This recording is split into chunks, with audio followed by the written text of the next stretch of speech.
This conference will now be recorded. Okay, pause, rewind, replay. Good evening, everyone. I'd like to call the meeting of the Town Commission on February 7th, 2022 at 6 p.m. Thank you to those who are listening to our live audio feed. Just as a reminder that those who wish to make public comments during the meeting are encouraged to attend in person in our chambers or send comments to the town clerk prior to the meeting. Clerk Armstrong, will you please call the roll? Mayor DeHassett. Present. Vice Mayor Herbert. Here. Commissioner Pugh. Here. Commissioner Bichelek. Here. Commissioner Cost is absent with notice. Thank you. Will you all please rise and join us in the Pledge of Allegiance? I pledge Allegiance to the flag of the United States of America and to the republic for which it stands, one nation, under God, indivisible, with liberty and justice for all. All right, I'd like to welcome everybody. Happy Valentine's Day. I'm sure that's why you're all here. This is as loud as I can get. And you know I got them out. Okay. Are there any additions, deletions, or modifications to the agenda? Yes, Mayor. We need to remove item 7 from the agenda and also move item number 15 up to the presentation section so we can have our town engineer give us a report and then let her go. Okay. I'll now entertain a motion on the approval of the agenda as amended. Remove. That is a motion by Commissioner Pugh, a second by Vice Mayor Herbert. All those in favor, please signify by saying aye. Aye. Motion carries unanimously. Okay, I'd now like to invite up our town engineer, Lisa Trapepi, to give us an update.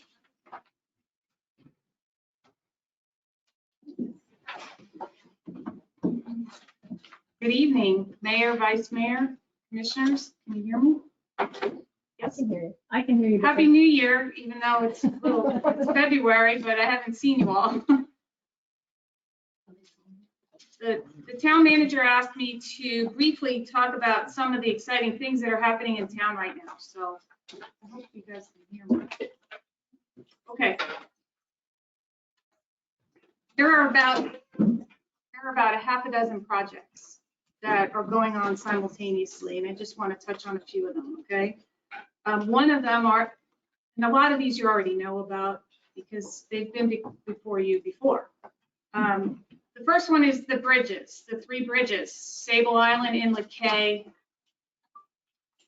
and Island Drive.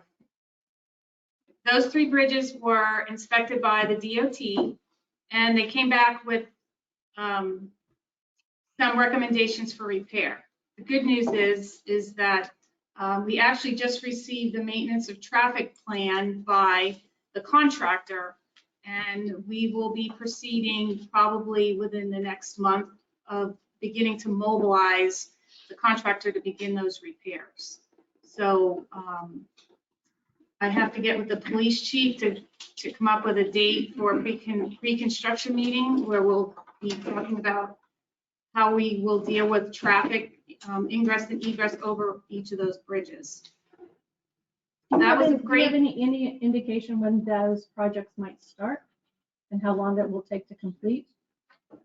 I believe they should begin, though I have to, let me just say this.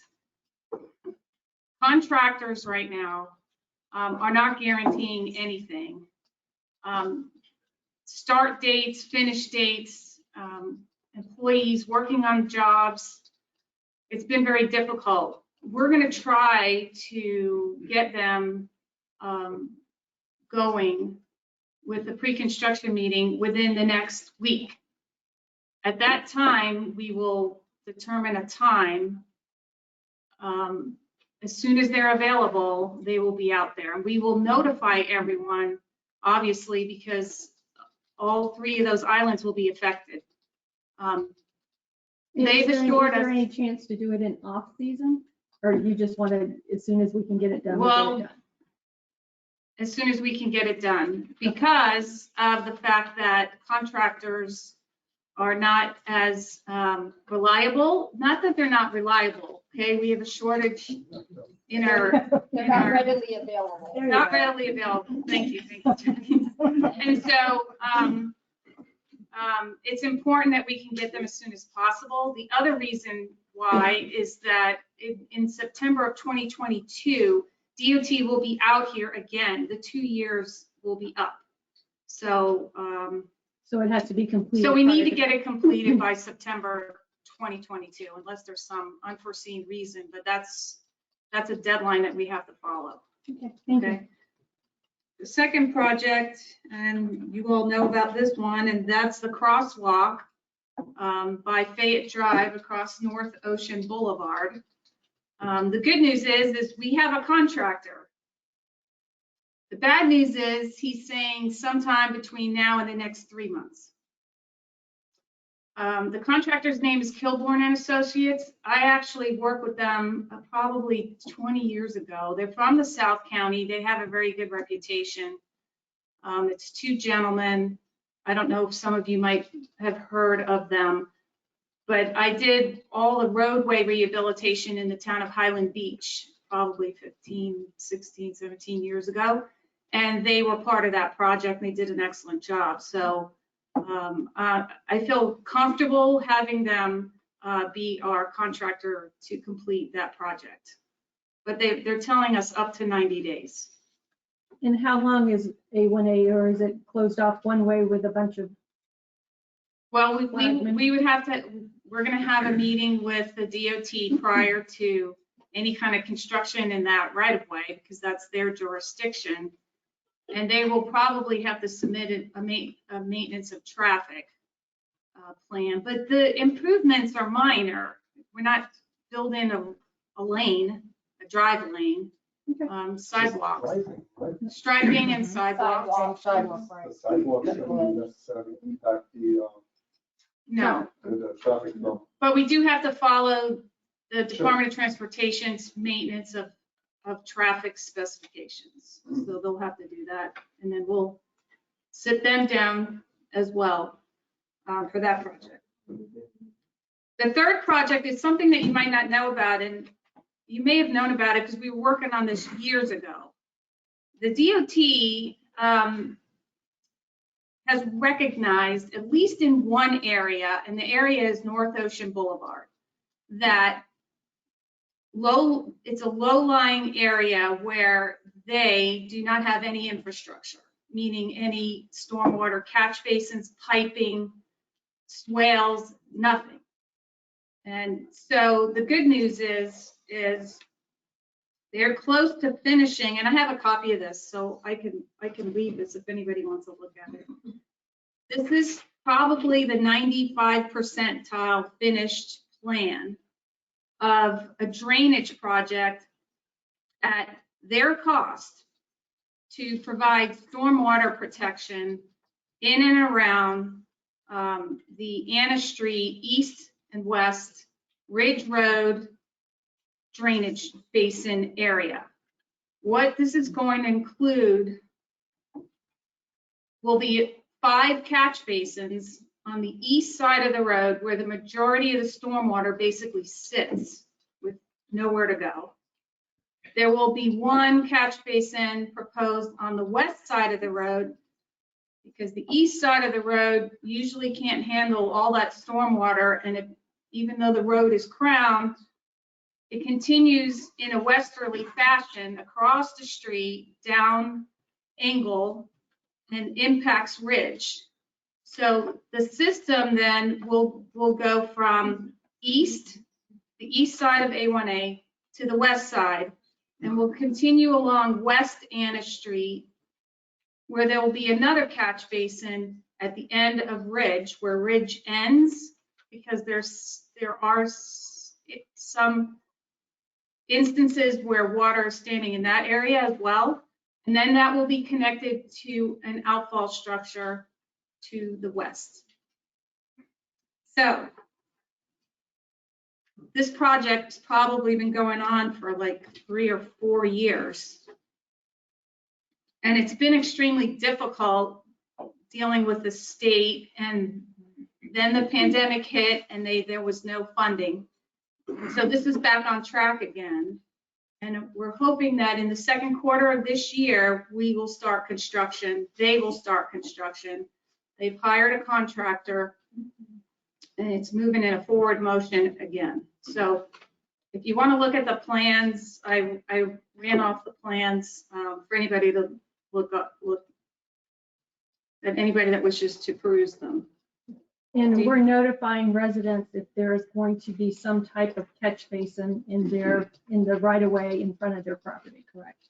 Correct. So we will be putting on the website notifications about this project as we get closer to dates from the state, notifying adjacent property owners, particularly those that have improvements that are encroaching in the A1A right of way.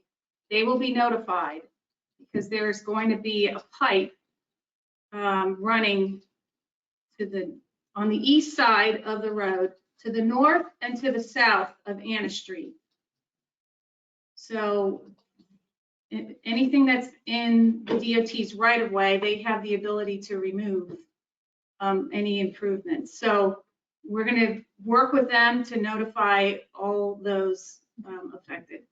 Thank you. Mm-hmm. Do you have any questions? The fourth project is the rehabilitation of the pumps.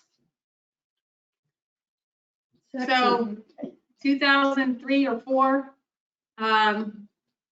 we implemented the tropical and the Woolbright, and then subsequent to that, the coconut pump stations. There's 3 of them. Billy is working really hard to get proposals to pull the pumps out so they can be refurbished one at a time. So that's ongoing, and that's something, thank you, Commission, for approving that in this year's budget. The 5th project is the generator for tropical. As you all know, this goes back to 2004. In order to fit the generator that we have, we compromised on how that tropical station operates. So the good news is that you all, with staff, have worked together. And I'm happy to say tomorrow, here at Town Hall, there is going to be a pre-bid meeting where we will meet here and then go to the job site. And basically, the proposal is to bring in a generator that can still fit in the easement by Turtle Beach, but it will work so that the Tropical Drive pump station can work as it was originally intended. And then that generator that sits there will then be moved to Coconut Lane. So we're reusing our resources as best we can. So that's going to happen tomorrow, the pre-bid meeting here at Town Hall. You know that, right? And then last but not least, just a quick update, the ARPA project, which is the evaluation of the existing water distribution system from Inlet K Drive to the north end of the city. We are still in the process of locating all underground utilities, and we will be finished with that shortly. When we understand what we have, we'll be able to come before you with some proposals on what we need to do to, it's probably going to be a replacement of the old system along the east side of A1A. So there's a lot of things, a lot of exciting things. Over that entire length, over 3,500 feet. Well, part of the investigation is to understand what we have. So if there's a way that we can limit the amount of linear footage that we need to replace, we will. But it appears that that corridor between Inlet K to the north is an old 6-inch cast iron pipe, which is not, it's old. It needs to be replaced. Which means a 6-inch is probably a 3-inch by now. Well, With a few holes along the way. Okay, any questions from commission for our town engineer? Okay, thank you very much. Okay, Have a nice thank you. evening. Thanks. You get to go. Yay. Happy Valentine's Day. Aw, thank Next you. holiday. All right, Clerk Armstrong, will you please read the announcement? The meeting schedule for the next month is as follows. Regular town commission meeting is on Monday, March 7th at 6 p.m. Code enforcement hearing on March 1st at 10 a.m. And planning and zoning commission meeting on Tuesday, February 22nd at 8 a.m. All meetings are held in the commission chambers at Town Hall. Town Hall will be closed on Monday, February 21st in observance of President's Day. There will be no municipal election in March, as only one candidate qualified to fill one town commission seat. The candidate that qualified was Steve Cos. Commissioner Cos will be sworn into the office on March 9th, 2022.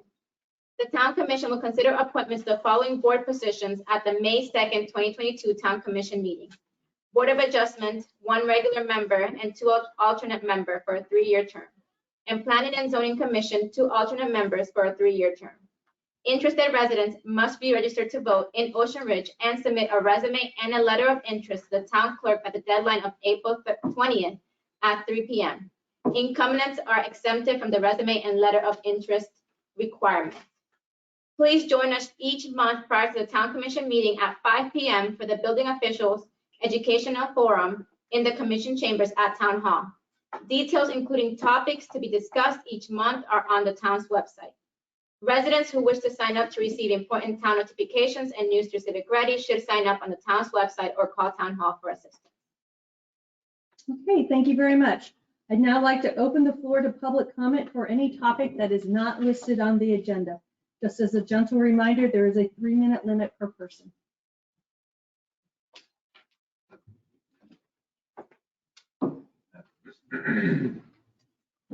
Madam Mayor, Madam Vice Mayor, Commissioners, good to be with you again. Peter Burling, 7 Osprey Drive. I come bearing a question. As frequently happens, the local paper, the Coastal Star, had some articles in it that caused attention to be brought to some questions, some of them old, some of them new. The one I'm here about is as follows. Given the current legal standard of Luchabella versus the town of Ocean Ridge et al. Are you aware of, as a commission, just so taxpayers can be planning, of any set of circumstances under which a negative or, at least from the town's perspective, expensive outcome in that litigation might impact taxpayers, given the court's ruling in November that the claims against Ocean Ridge were dismissed with prejudice? Am I being clear? Or sometimes I slip into legalese. No, you're being very clear. Unfortunately, since it is ongoing litigation, we're not at the opportunity to speak publicly, but I would encourage you to reach out to the town manager or the town attorney afterwards to have some of your questions addressed. I would be delighted to do that. I have read the court's order. I just would like to say, I understand the prohibition against talking about ongoing litigation. In terms of taxpayer planning, it is appropriate, I think, to say, if everything goes against us, what is the worst that could happen in this litigation? And I just leave that question to you to answer as you will or will not. But I think among many things we need to be thinking about, given that $9.4 million ad damnum in the case, it would be a good idea to know what our outside risk is. Thank you very much. Thank you, Mr. Burling. Welcome back.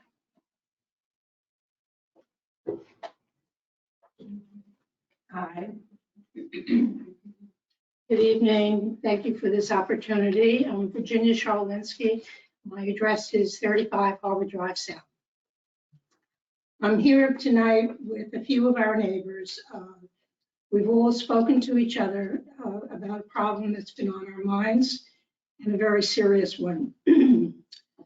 22 years ago, I drove through Ocean Ridge and I didn't know where I was. And I'm so happy for the past 22 years that we are here. We enjoy our beach. We enjoy our neighbors.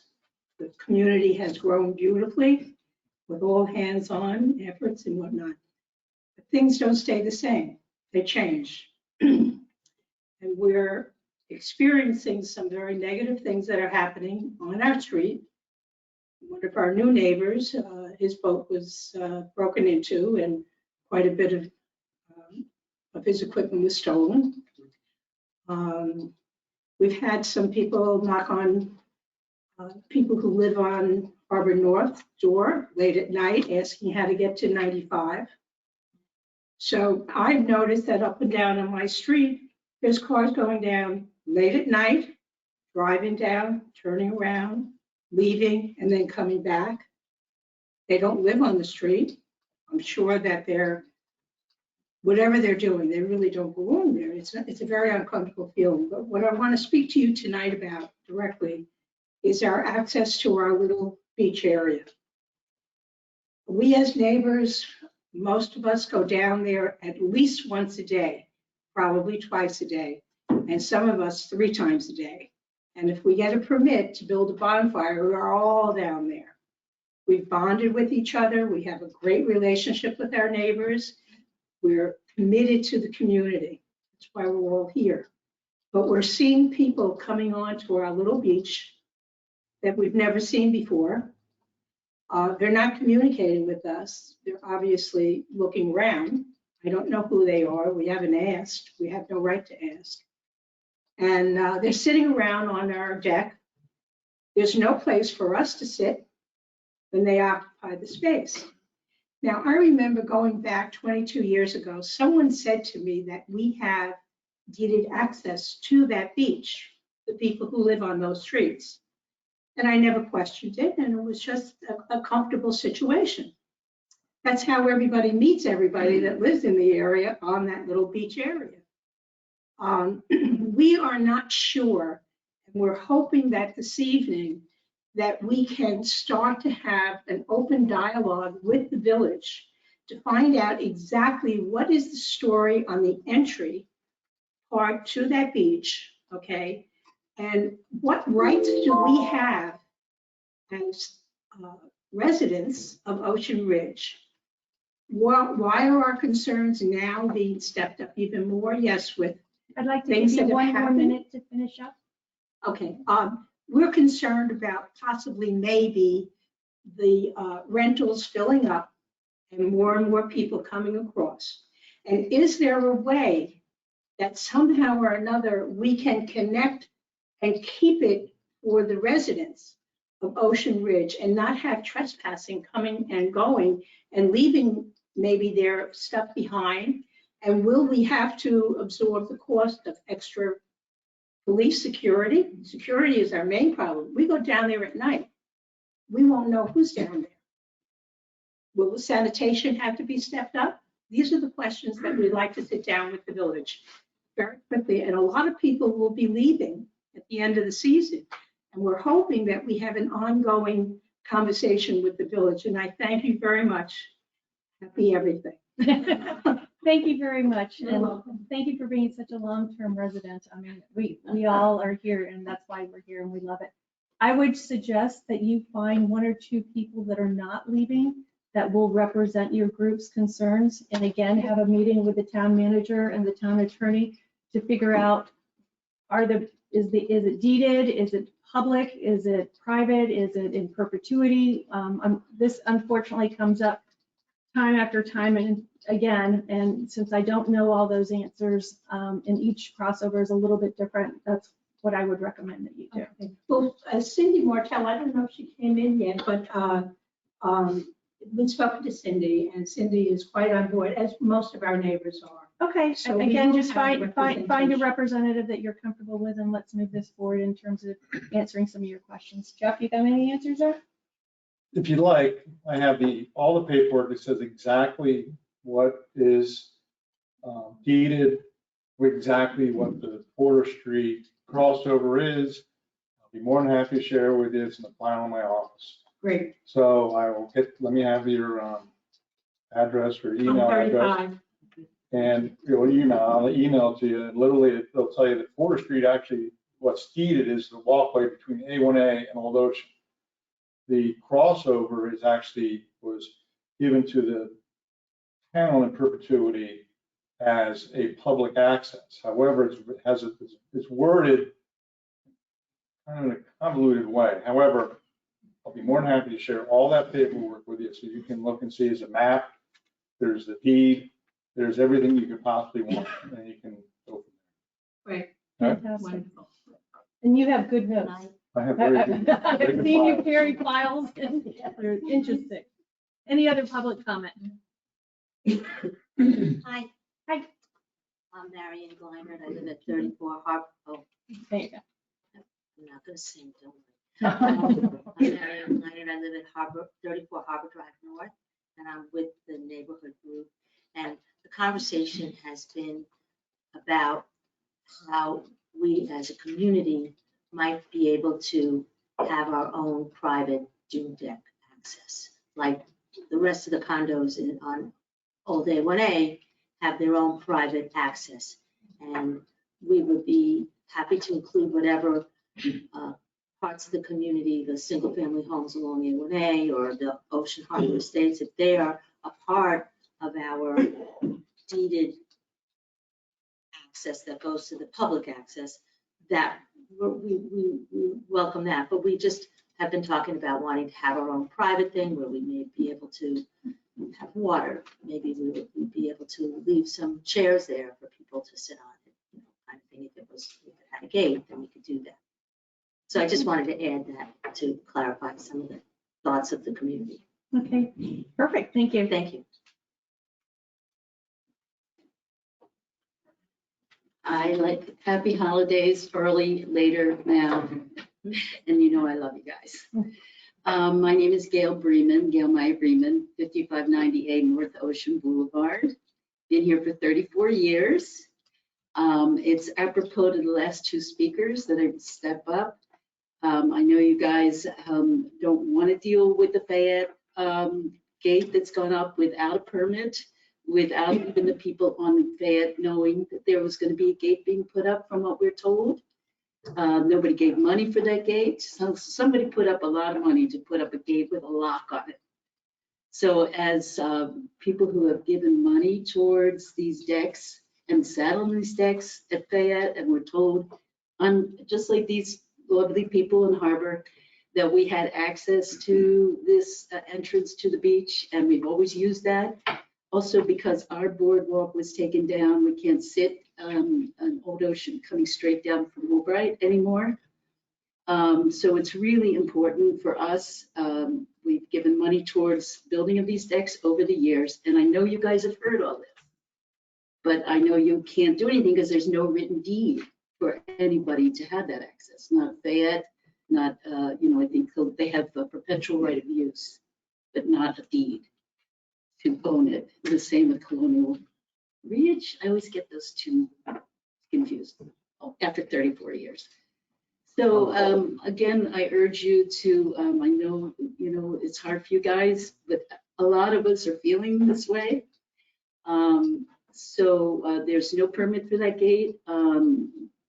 We have been told we can use the entrance to that by, is it Colonial Ridge? Colony. Colony, thank you. Because they're against that gate. They have a gate, but it's not locked. And there are just one or two people in Fayette who have manufactured whatever among our neighbors. And it's really a shame because we love this town. So I just ask you to be aware and for you guys to be aware of what's going on throughout the town. Thank you. Thank you. Happy Valentine's. Any further public comment? Here we go. Evening, Mayor, Vice Mayor, and Commissioners. Bill Scarlett, 5700 Old Ocean Boulevard. I want to preface this by just saying I love dogs. I'm not anti-dog. However, I would like to bring to your attention again, I feel that the dog situation on the beach is getting out of hand. Most of the dogs are fine, I know they're not really supposed to be there, but they don't bother me, so I don't really have an issue with, a mild-tempered dog. I did have a large breed that was out of control. Its owner had lost grip of the leash, and it was coming right towards me. She was about a quarter mile down the beach screaming, and I wasn't sure whether I was going to get bit or not. I was pretty sure I was, but I froze, and I just kind of was trying to talk softly to it. Thankfully, the dog showed some interest in running up onto the dune and defecating. I'm sorry to give you that detail. I know you don't really need that. But the owner came by, and I kind of tried to politely say, you're really not supposed to have him on the beach, and let alone letting him run wild. And she gave me some feedback that would make a sailor blush, so I won't get into that either. But I guess my serious point is I see a tragedy in the making, and I want to really urge the board and the commissioners to give some serious thought to this, because I'm an adult. I can take care of myself. I would hate to see a small child get bit or a small dog, and I think it's just a matter of time. So I thank you for your attention to this matter. Thank you. Thank you very much, Mr. Scarlett.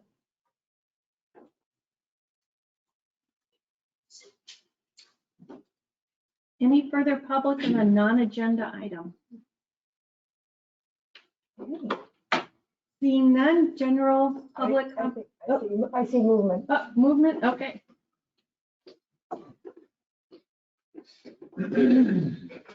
Todd Everts, 11 Harbor Drive North. Respectfully disagree with the gentleman that was just up here. I think, especially nowadays, the trend is more and more people have dogs. We're relatively new to this community, but it's a very, very dog-friendly community, I would say. I would actually take the opposite side of the argument and suggest that we start looking at possibly having 1 or 2 specific times during the day where dogs could be allowed on the beach. I think it might actually alleviate some of these issues. Anytime you cut something off completely or don't allow it, it inevitably doesn't work out very well. So it might be something to consider early in the morning. Excuse me, nobody's on the beach anyway. You give it a shot, you try it and see how that goes. But I think that might be a better approach to things. One other comment, our neighbors mentioned, concern about security and the access. Something I think a little broader that they were concerned about is, so all the new apartments that are going up, the new housing directly over the bridge, it's going to funnel even more people over to our town. One thing I've noticed is as we walk our dogs up and down Old Ocean Avenue daily, you have private entrances. So what's going to happen is when you see all private, and then you see 1 or 2 areas that don't have gated access or signs, everybody's going to go to that area.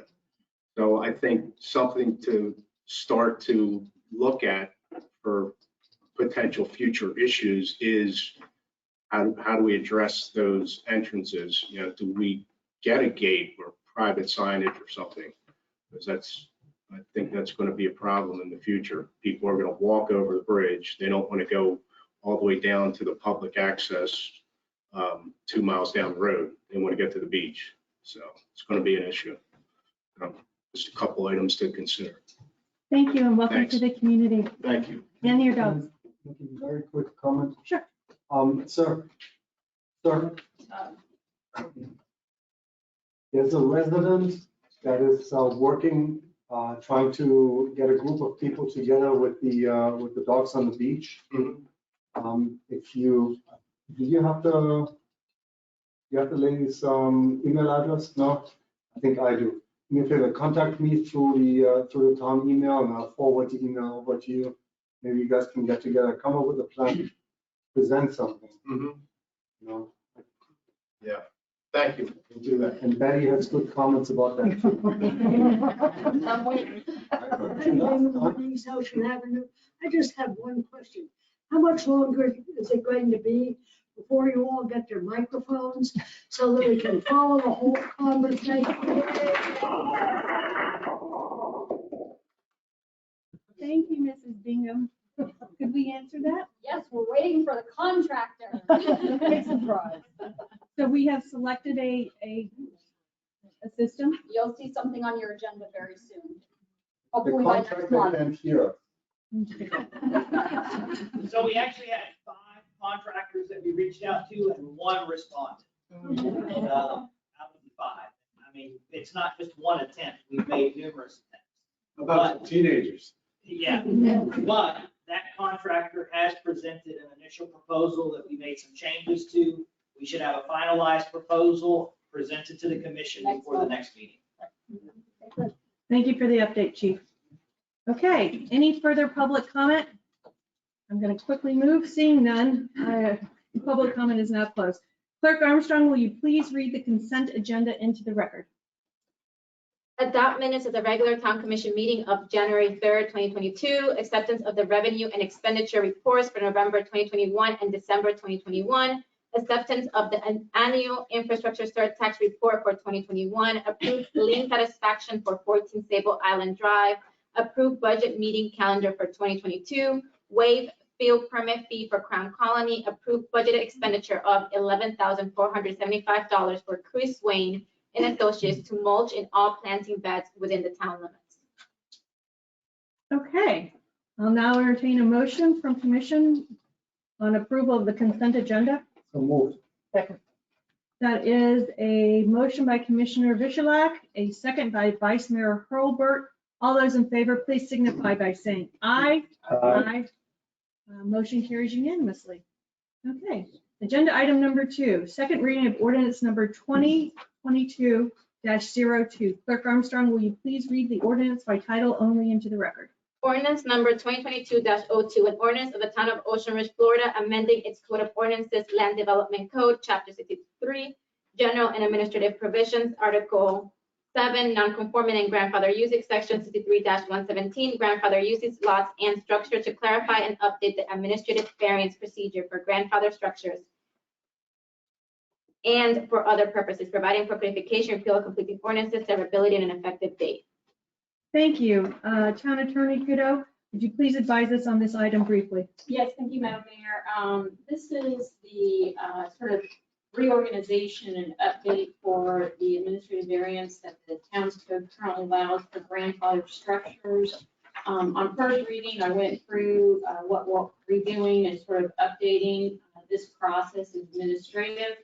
What I do want to draw your attention to, we did make one minor change after the last meeting, and that was to clarify that this administrative variance process would not allow for someone to exceed the maximum building heights that's set forth otherwise in the code. So this would be purely to address other administrative variances regarding grandfathered structures, but it does limit the encroachment into your side setbacks and now limits being able to encroach any further on a maximum height otherwise set forth in the code. Okay, thank you very much. I'll now open the floor to public comment.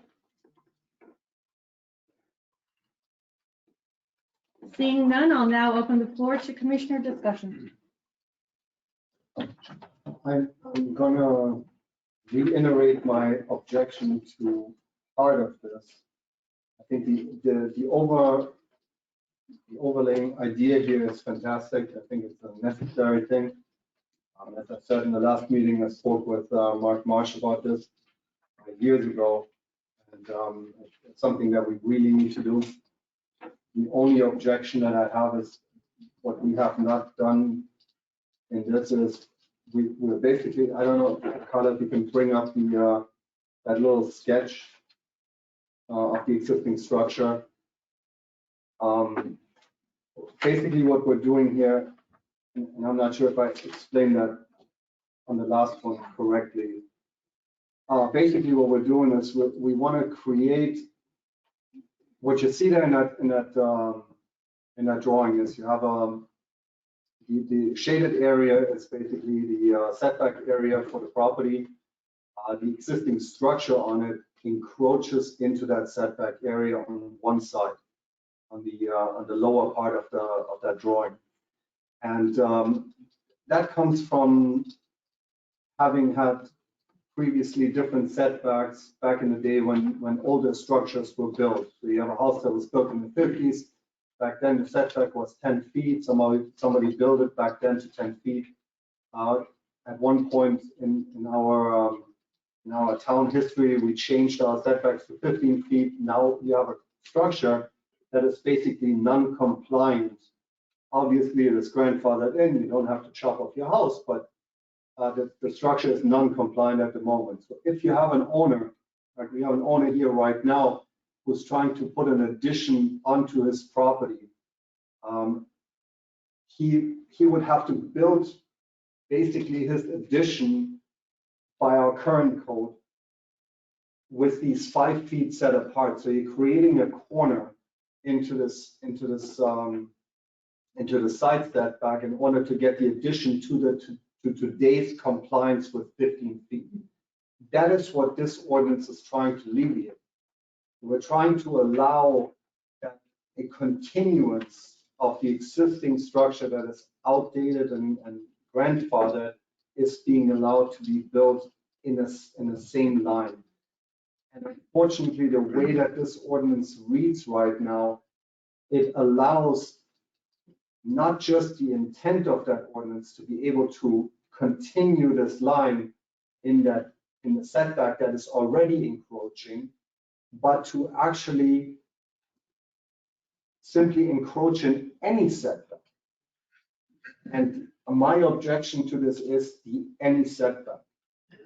If there was a setback encroachment on the, let me call it the southern side of this particular property, this drawing there.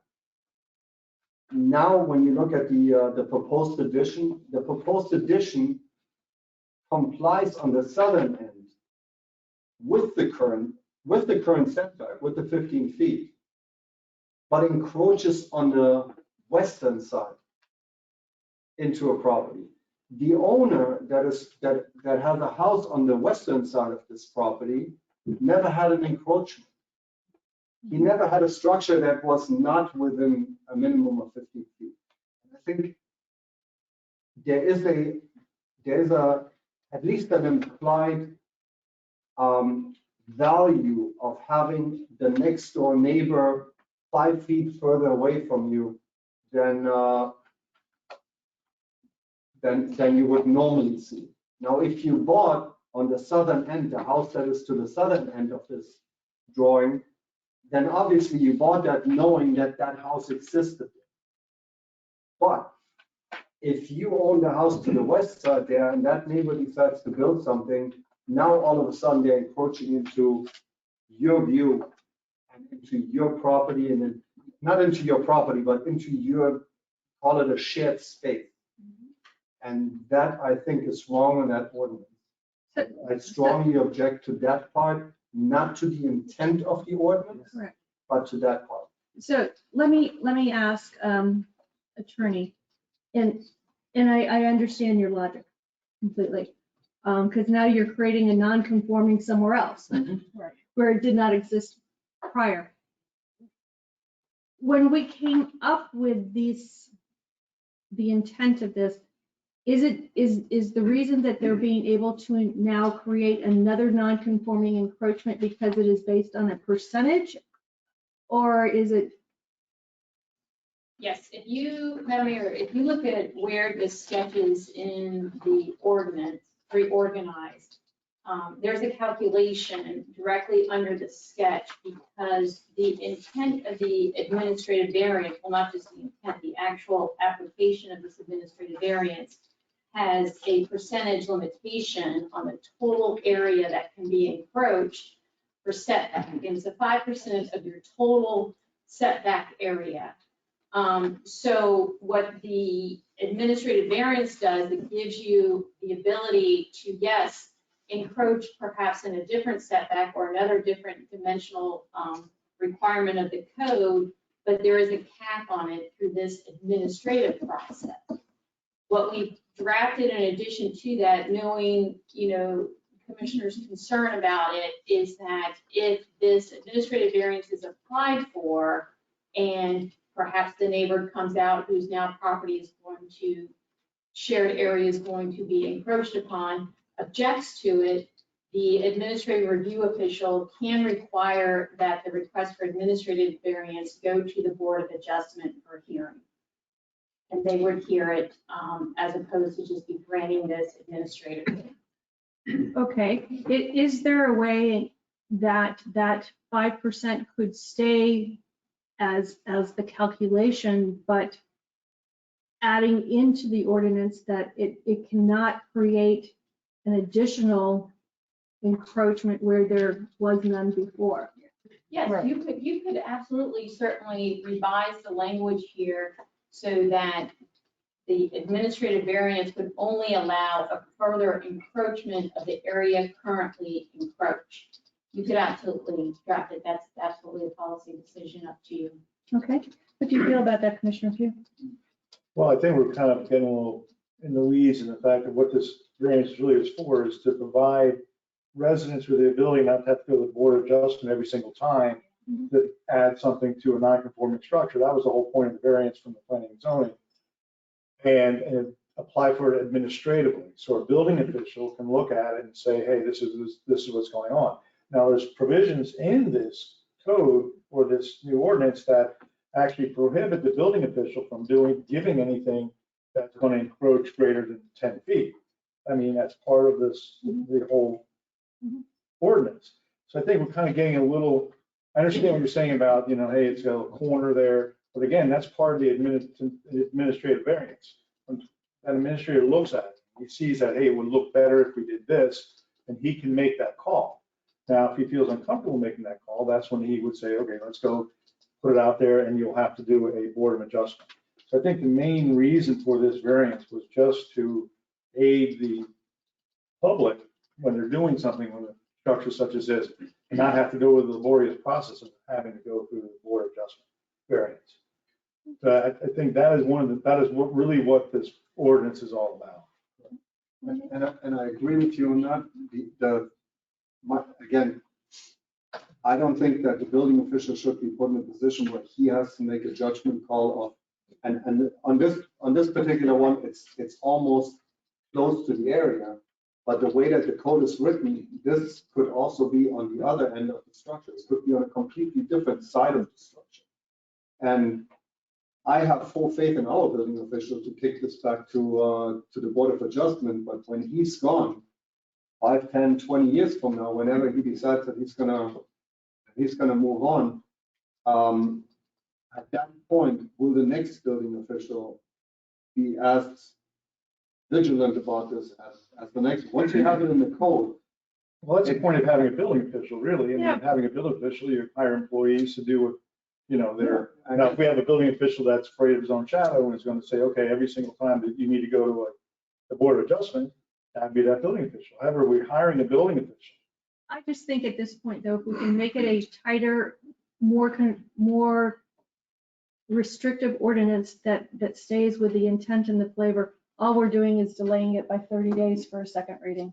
I agree with Martin. I see exactly what you're saying. I think we talked about, no, we have to go back, but I see what you said. We had this conversation last time, where it's one thing to give the administrative variance into a setback that's already been encroached on by the vintage building, shall we say. But when you start moving into another section, then that gets a little dicey. And Chrissy, you said we could possibly come up with some sort of information that would make it so that the variance, I mean, we've got other setbacks now.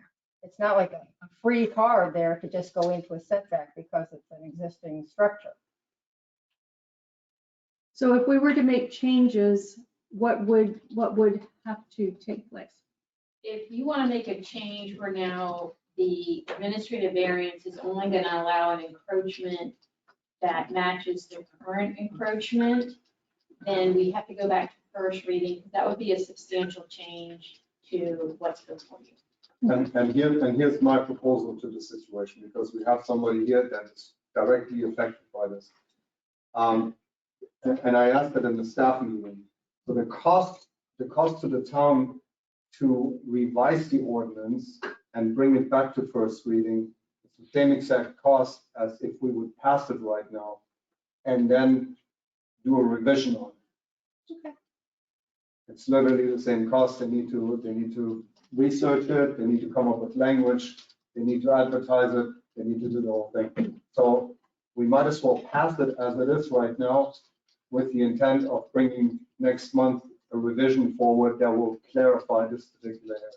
And just so the public knows, if we had actually kicked it back to first reading, then we're looking at a minimum of 60 days. So there is already an application in that has been very patient waiting. So I think another 60 days is probably not a good thing. Okay. Hey, wait. So Passing it and then revise. we're gonna pass it, then we're gonna revise it. and then We may or may bring it not back. revise it. We're gonna But what pass about folks who are waiting on this and waiting on it? That's what I'm saying. That's We're why gonna we're pass it. passing. I understand it, but see, once you have to do it down to a third, you're gonna have to do it again to get the final. No, this is it. No. Second reading. So you final. do second reading, and then we're gonna, okay. So they, Nobody's waiting on the revision. We're just talking about the. I don't want to, because I don't want to wait on anything, like, they really should get the. Right. Yeah, And that's what Mark's that's what I'm saying. saying. Let's pass it. This isn't going to But pass. as long as, I mean, and I might be the only one that has an objection to this, but I would like to see a revision of it where it is clarified that it has to be on the same side of wherever that I agree. encroachment is. No, just free It cannot be- form encroachment. You Correct, can't but just throw it anywhere. to move this along, Right. what we're dealing with tonight is passing our ordinance on second reading. Whether or not it ever comes back for revision is in the A whole future. nother can of worms. Okay, so I'll now entertain a motion to adopt ordinance number 2022-02 on second reading. Second. All right, that is a motion by Commissioner Vetchalak, a second by Vice Mayor and Commissioner Pugh. All those in favor, please signify by saying aye. Aye.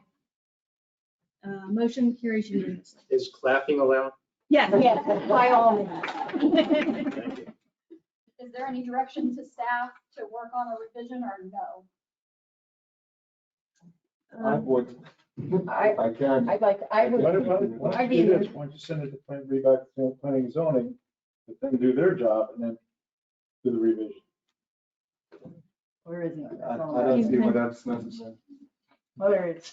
Because that way they can look at it a little closer to make sure it's exactly what.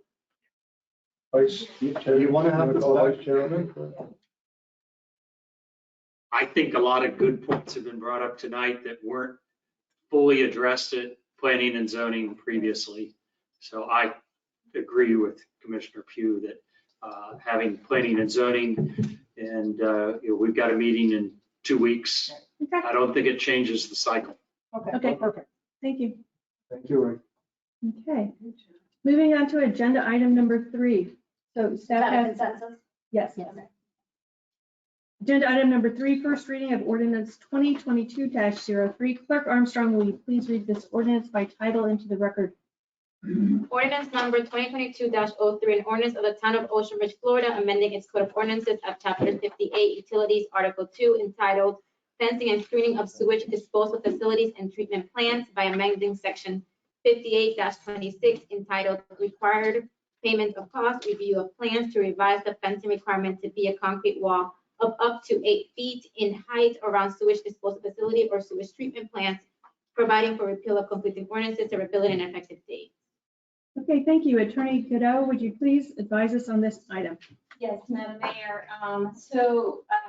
Recently, through the building official, we found that there are some places, condominiums within the town who have walls around their sewage treatment facilities or plants that are 8 feet in height. Currently, under this provision 58-26, this walls can only be 6 feet tall.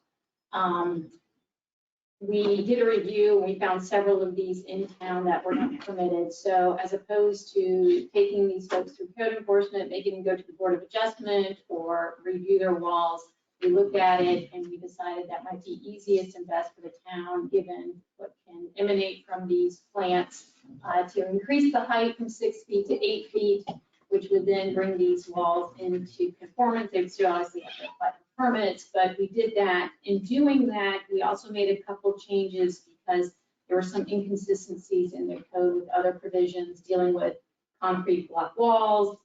We also addressed, because right now you can also use a landscape hedge, which is required with the wall, but you can also use chain link fencing.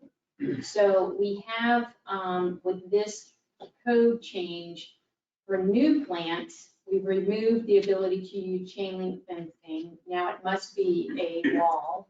But if you're making repairs that require a permit, you may keep your chain link fencing, but we've added a provision to make sure that there's adequate screening through the hedge, so that that chain link fencing isn't obviously seen from the rights away. So that's pretty much what we're doing with this one, trying to bring everything up into standards and make sure we don't create a big, huge enforcement and Board of Adjustment hearing on the existing walls that are 8 feet. Okay, I'd now like to open the floor to public discussion.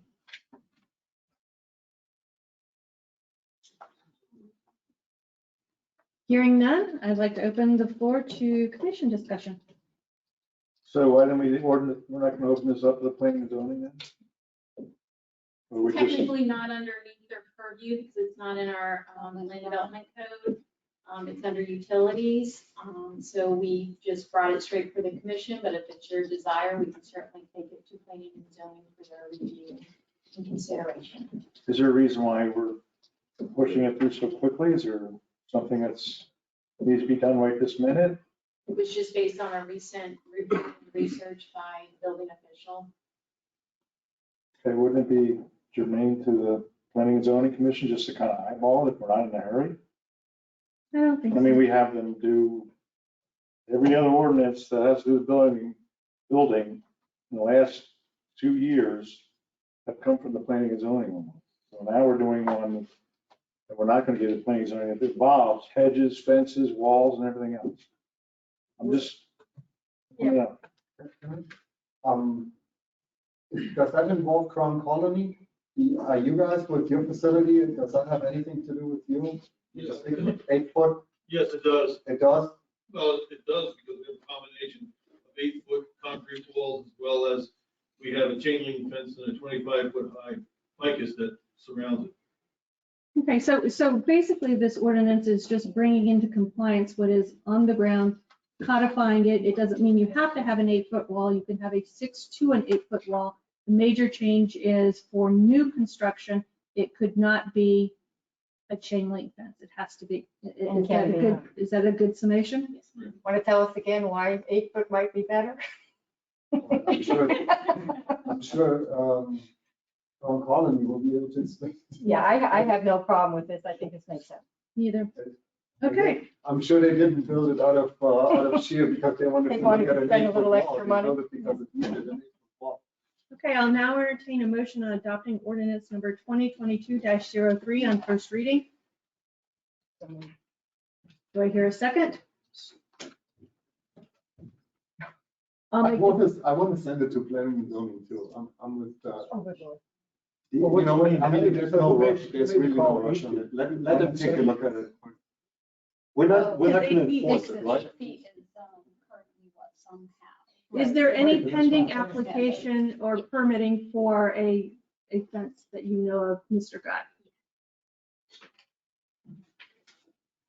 Thank you. Yes, there is one, and as town attorney had pointed out, the location of this ordinance is not in the section of code that could get a variance. So that was one of the primary issues. It's not in our development code.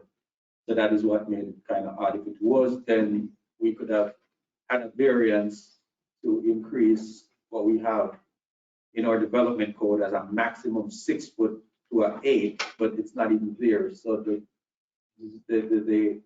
Board of Adjustment could not look at this one. So that's Correct. So reason, the because it's in the application wrong that is jurisdiction. currently pending for permit is at a 6-foot height or an 8-foot height? It's a 8 foot, but they can't even get a variance because of it. Okay, so this is not unlike the last issue that we just looked at with somebody having a pending application and delaying it 30, 60, 90 days. Are those stations, the sewer treatment plants, are they in public view? That's what these walls are for. Or in public, well, are they in public view or are they in the view of the residents of that development? Both. You can drive by it. So I think the big issue was because we now have more 2-story units than we did in the past is one of the reasons. So we now have 2nd-story units that are now looking down into some of these areas. We had an issue at a multifamily residence on the north end of town that ended up putting up cover over there because of a similar issue. So, you know, it's just. Right, so there is an issue that is coming up. So my question was, is there something, there's a reason why we're doing this right now? And the reason is somebody's got a permit in. Yeah. So the answer was yes, there is a reason. Somebody's got a permit that they're looking to do. So that's why we're trying to do this right now. Correct. I mean, is it imperative that they put the, whatever their 8-foot wall up or? I think everybody would prefer an 8-foot wall around a big sanitary tank than a 6-foot wall. Well, it's been, let's put it, the Crown County's deal's been up there for how many years? 50. Yep. 15. So. So let's make it legal. 15. Yeah. 50. Okay. So I will now entertain a motion. I will now entertain a motion on adopting ordinance number 2022-03 on first reading. There you go. Okay, all those in favor, please signify by saying aye. Aye. No. Okay, motion carries 3-1. Tell the lucky applicant it was Happy Valentine's. Okay, agenda item number 4, building permit extension request for 5516 Old Ocean Boulevard.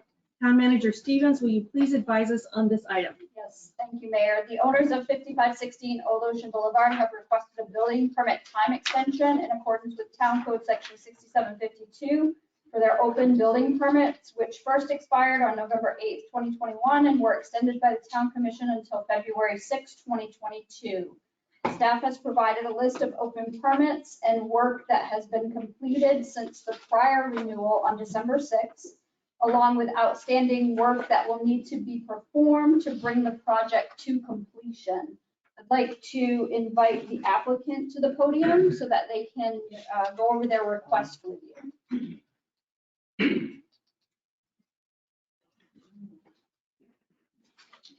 Good evening.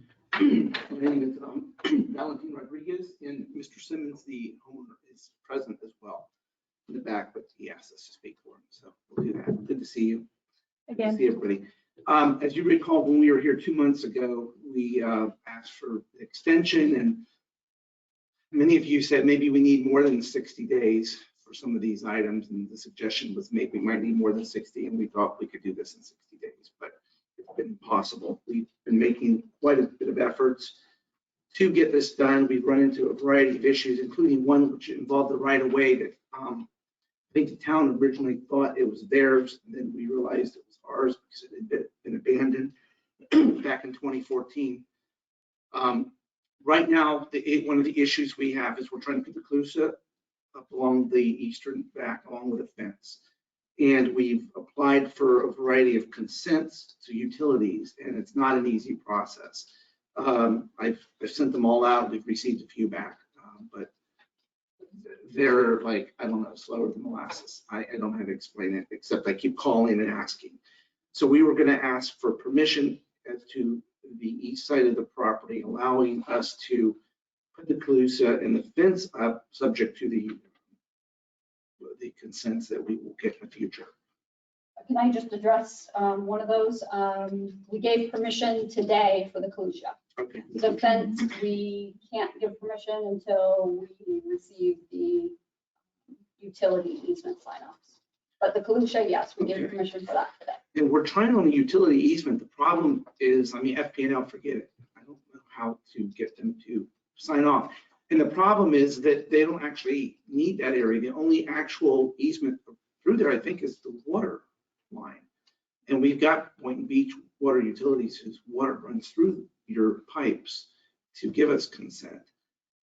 So one of the issues we were wondering is, could we just, on the fencing, have that subject to consent? Otherwise, we may never get that fence up this next couple 6 months, right? Can the town attorney address that particular issue? Well, I'd like to start with the bigger picture. You're here for an extension. How long of an extension do you want? And then we'll talk about individual conditions that might be granted along with the extension. Sure, we're asking for 60 days. Okay.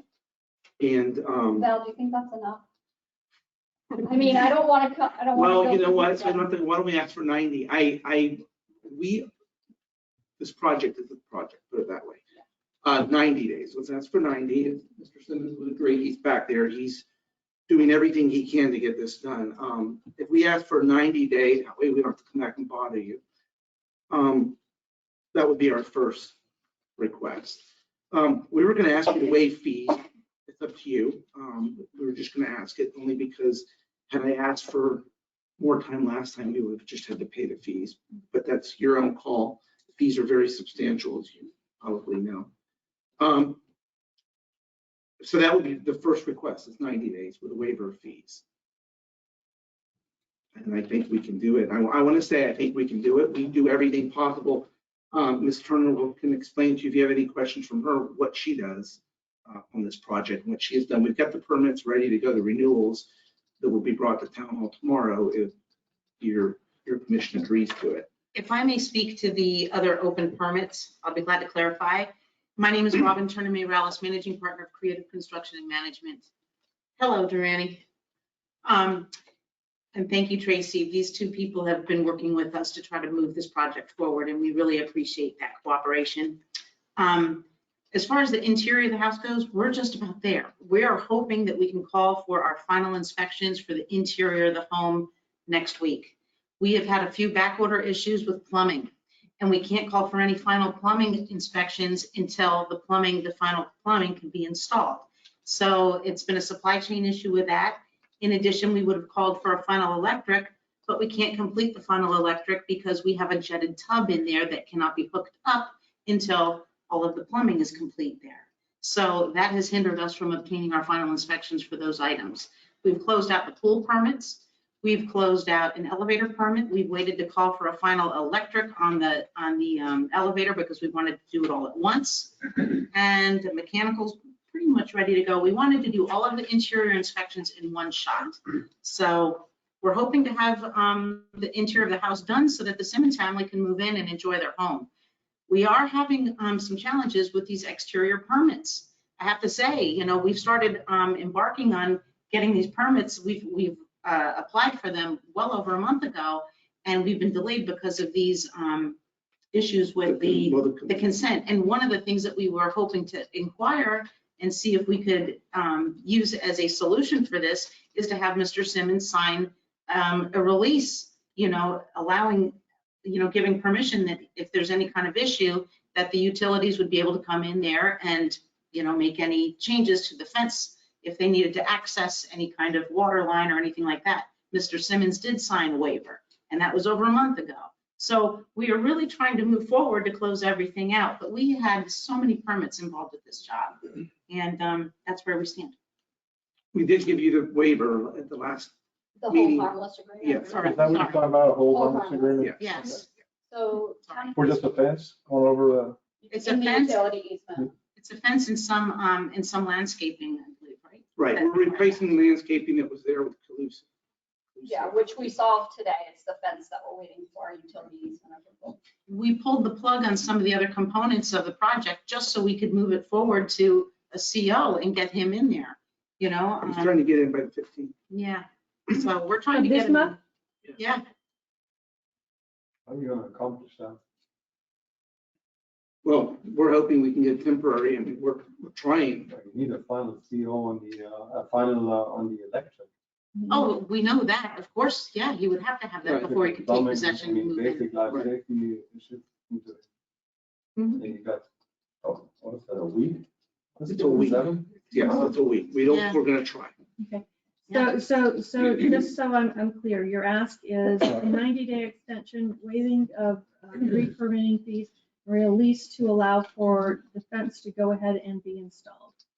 Okay, fence does not equate TCO, so I'm not, the fence is the least of your worries. I'm worried about the holes that you've left open for the last 3.5, 4 weeks. We are too. We've been trying to You can get, fill a hole. Right, You can fill a hole. but we have all the trees ready to go. We've had. You can fill a hole. I Okay, understand that completely. Mr. Guy, would you like to bring us up to date?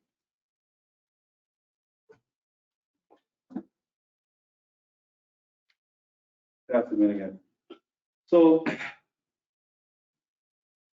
the extension that was requested was for an existing permit to remodel a single family. The issue that the attorney led off with about the fence had zero to do with this extension request. The pool permits did show a fence in the exact location that there was an existing wall. Had permits come in and that fence be put in the position where it was approximately 25 foot off the street, there would have been zero issue. Had a permit been applied for the fence that was put in, there would have been zero issues. What was not mentioned was that this fence was put in without a permit. It was a stop work order and it did not have to happen. I believe the contractors could have focused on closing out the permits to the interior of the house, which is what they requested. This was an unnecessary complication to an already complicated project. So we have spent a lot of time on stop work orders, making the job more difficult instead of focusing energies on closing out the original permit. With regards to supply chain, we have many contractors that have put in less expensive fixtures inside their house and have called finals and later on switch out these fixtures. Also, we have in place a TCO process where you can actually occupy a house prior to 100% completion. For example, the contractor could request that that bathroom not be included in the building final at this time. They would final the rest of the areas in the house and they would secure the bathroom with which they have problems with delivery of items, and they could revisit the final to that bathroom later on and still enjoy the use of their house in other areas. So it was possible for the project to have been completed. Obviously, they have realized they needed more time, and if the commission so desires, then allow them to get more time. But I would really like to see a focus on completing the original permit that was applied for. The town is doing their very best to help the applicant. We've had several discussions with Mr. Simmons, and we're doing our best to aid him in completing this project. Okay, before we open it up to commission discussion, we need to open it up to public comment.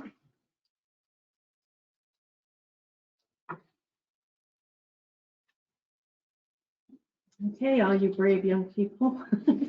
I will close public comment and open it up to commission.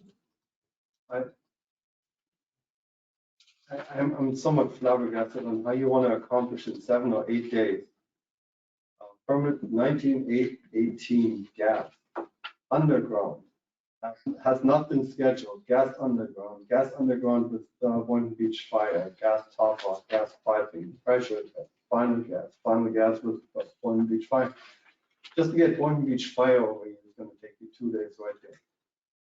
And you have, and then you have him right there, you're not going to make your 7 days.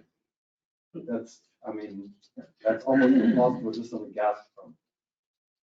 The electric sub permits, pool deck bonding, the pool is finalized out, but the pool deck bonding is not finalized out. I don't know how you can do one or the other, but the most important thing, life safety, pool deck bond. Where could there possibly be an issue? Either you have the cable around it or you don't. And you have it hooked up to ground or not. I mean, that, you know, that I hear what you're saying. Were there any changes made between when we approved this for 60 days? Were there any other changes made to the plans that then held up this project? In addition to what was on the 6th? Did I make that clear? So I have not personally visited that job site because there was an issue in the middle of last year where there were some accusations made. So I have allowed hybrid to continue with the inspections on the property. I have not personally been there. I have, however, reviewed a few applications, one of which was a request to add bedrooms to this house, which was denied. After this, was that after the 6th of December or before the 6th? No, my bad. This was before. When I'm talking about after the 6th.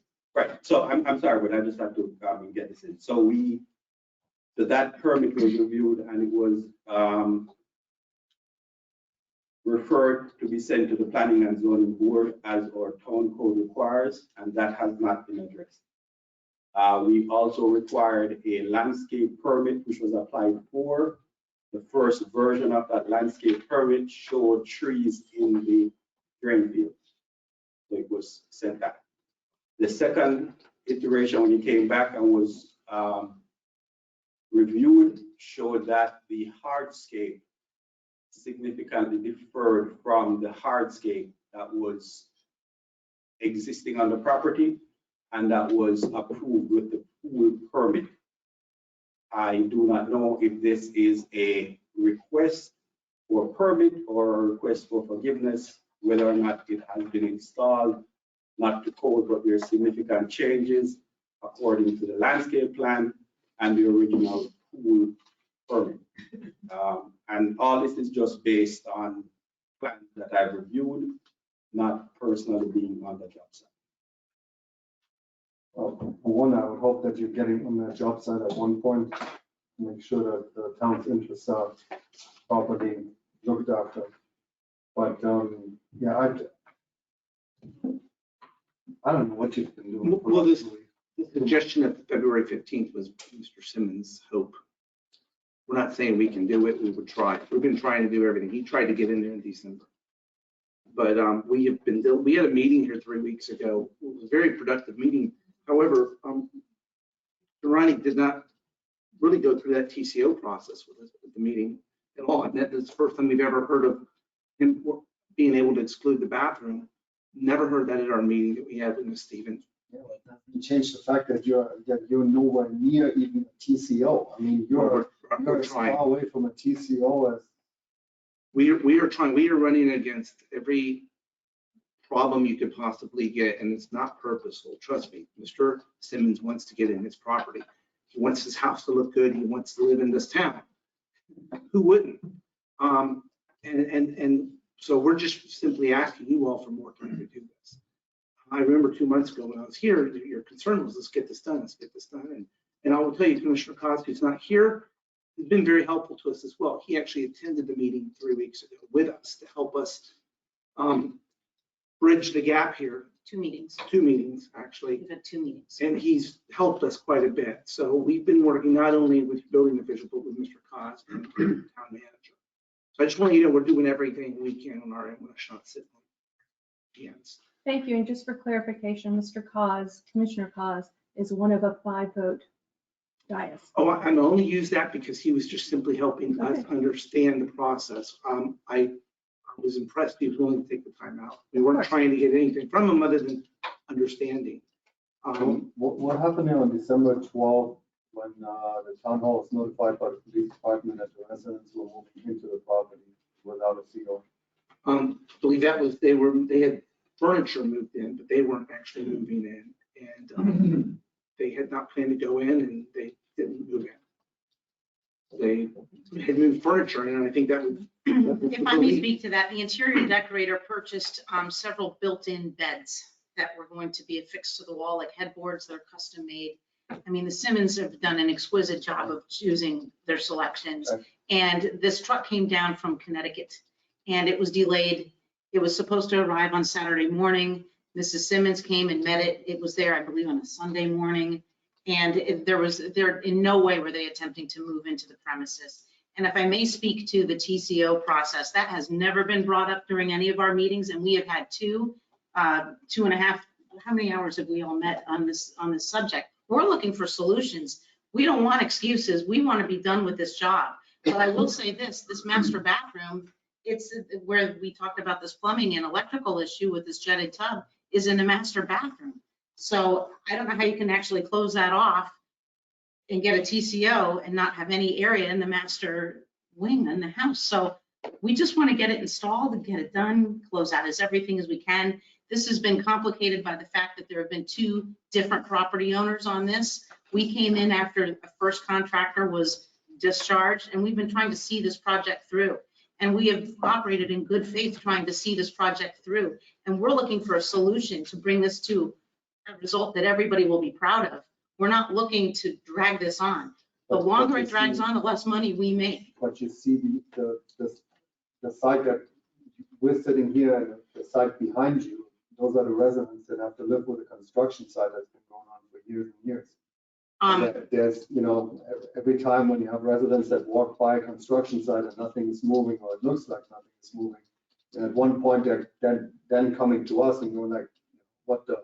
With all due respect, we can't move on the outside, and that's really been the most objectionable point that I've heard from Madam Mayor.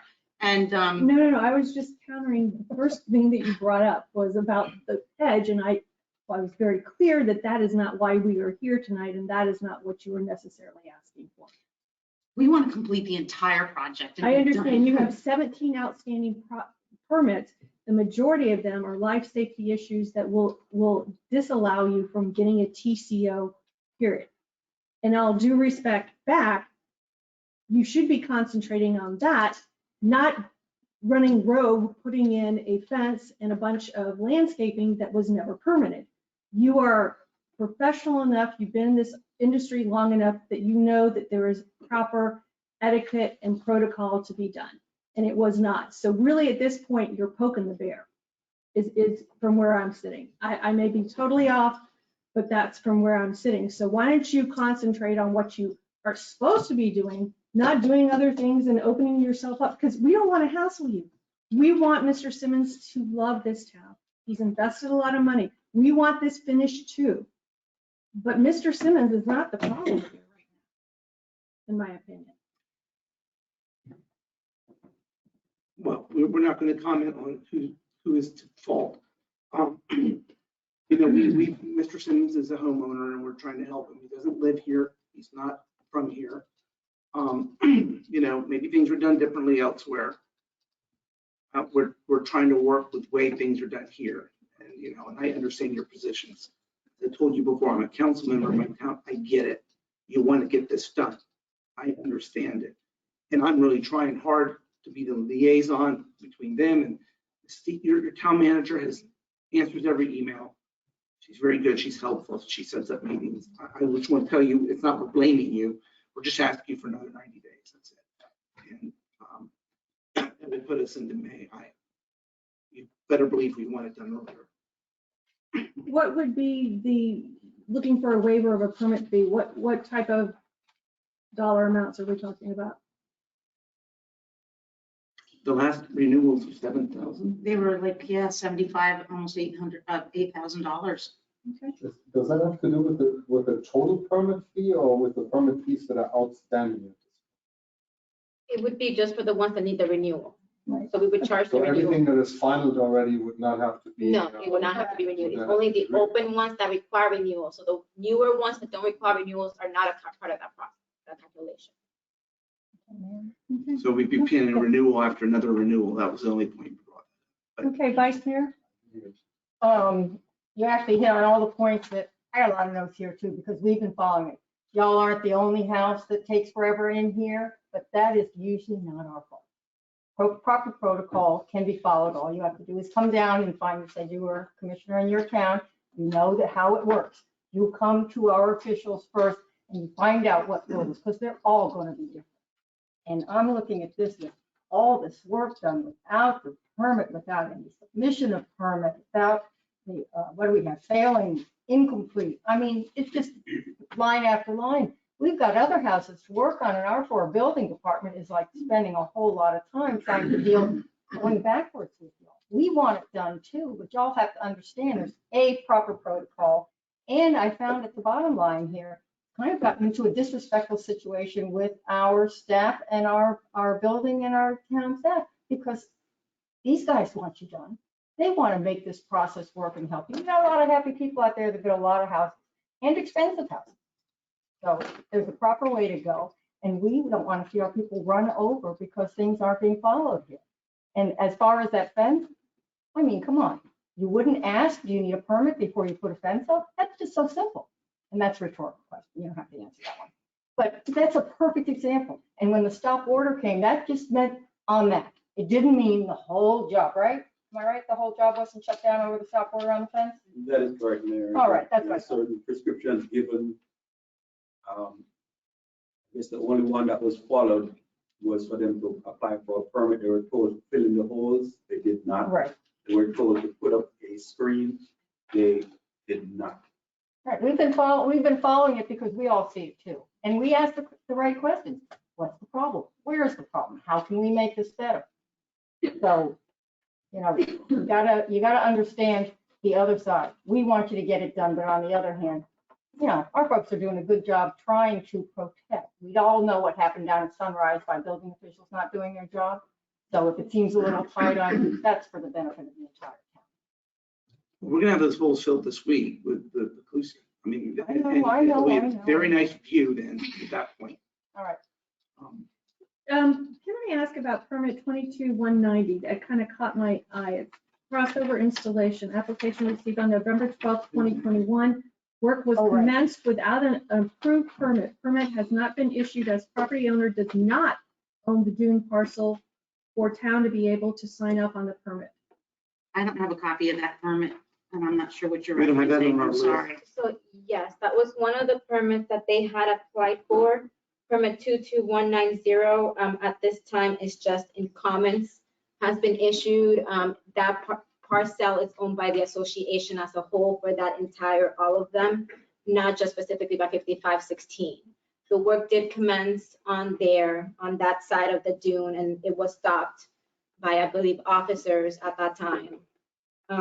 That's not. But that has nothing to do with their particular, that has to do with the. We didn't apply for that permit. Well, it was applied by 5516. That was for a deck that was supposed to be constructed across the street. Yeah, in the crossover. Correct. That there was a dispute about who actually owned that land. And so Mr. Simmons said, forget about it. Let's just keep moving, pull the permit, stop everything. Okay, the permit hasn't been withdrawn, so it's still kind of sort of sitting there with comments. So if you that guys permit want to needs to be withdraw the withdrawn. permits, then you guys have to let us know, and then we'll tell you what the proper procedure to cancel out the permit. I just, We're very sensitive about our dune crossovers. We're very sensitive, obviously, you heard earlier about our deeded access, and as much as our vegetation. So if one leaf goes missing because somebody decides they're gonna do it, that's when all bets are off. You don't have to worry about the holes. I'm being as clear as I can be, okay?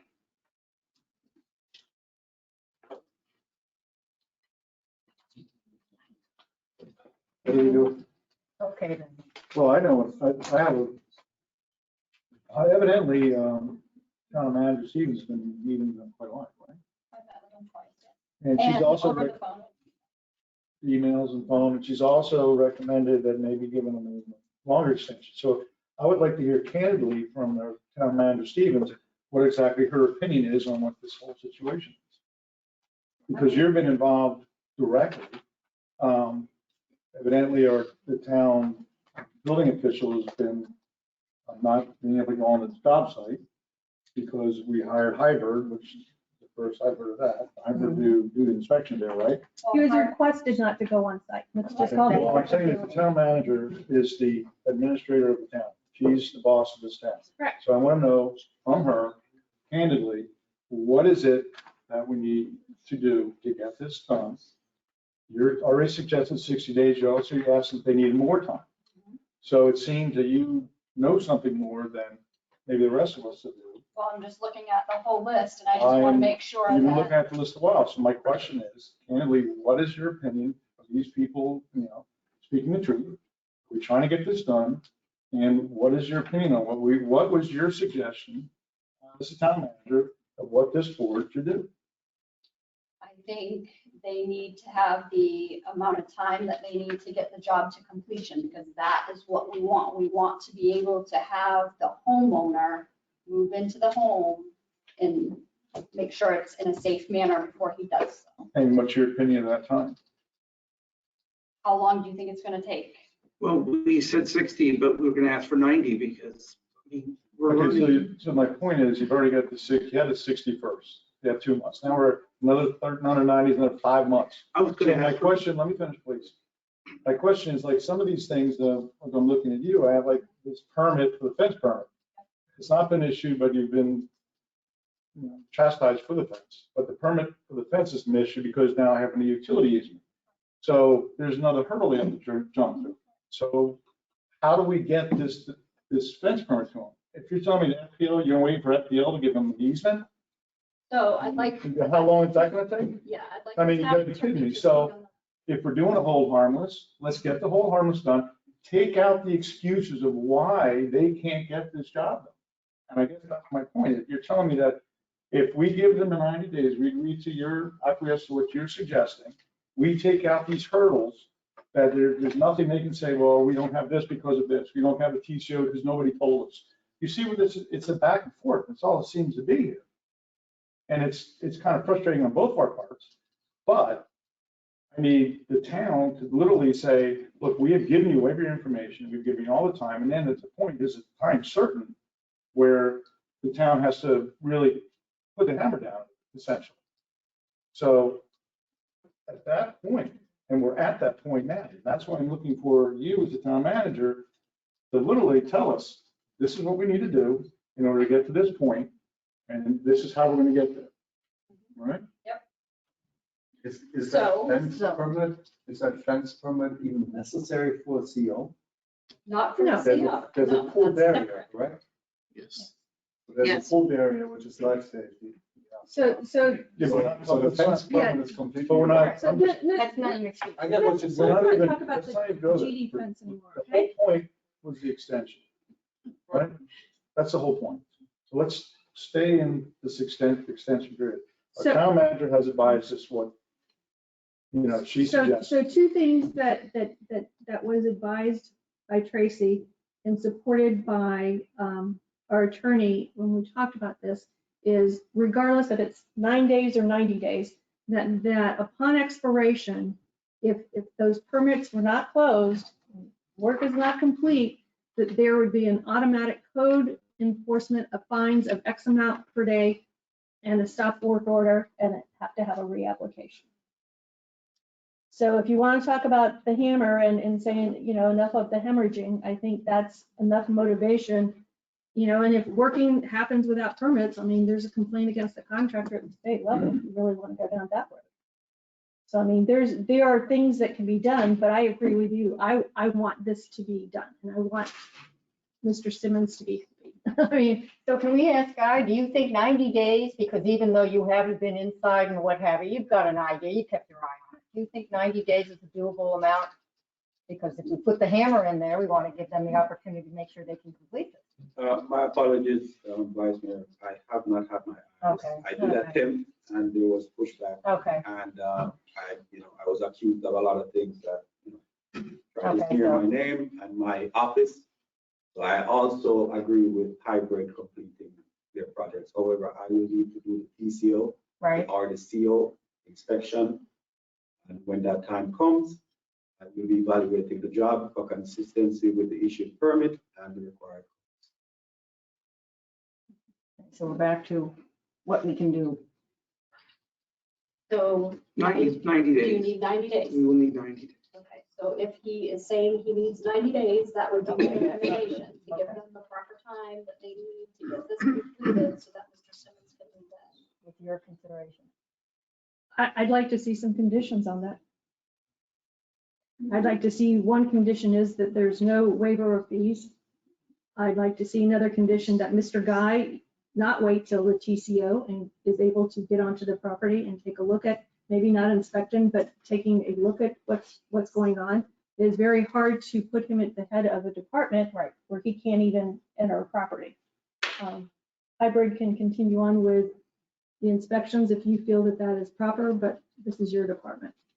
I would say another one would be is that immediate withdrawal of the 22190 permit, which has to do with the dunes and the crossover. I would say if those holes aren't filled in, I don't care if you have to use a teaspoon, not to wait. That's just salt in the wound. And I would also suggest that upon expiration of these 90 days, making sure these 90 days are good, that there's an automatic code enforcement that is set by the magistrate for a daily fine. And if that doesn't remedy itself, then there's a stop work order and a reapplication. I mean, I think the rubber's met the road here. I just asked for due process at the end of the 90 days. I think there's some sort of notice your town attorney will tell you that we have to be given for code violation, fine is automatically imposed. Oh, Mr. Simmons. Yes, hi. I'd like to introduce you to Mr. Simmons too, who we've been talking about the last 20 minutes. Very nice to meet you all. And I first want to say I'm very much looking forward to moving my family into the house and being in the town. It's a wonderful place. I'm just as flabbergasted as you are on these permits, and I obviously defer to my contractors. I'm in Connecticut. I'm deferring to them to get all this done. I would ask at this time, Mayor, that we met once, by the way, when outside on Old Ocean when you were campaigning a year ago. I'd ask that we not get into the magistrate and per day finding at this point, because that's all going to come back to me. And I'd really appreciate it if you give them the time to work. I'll be more closely involved. I'd love a list of these 17 permits. It's the first I've heard about that.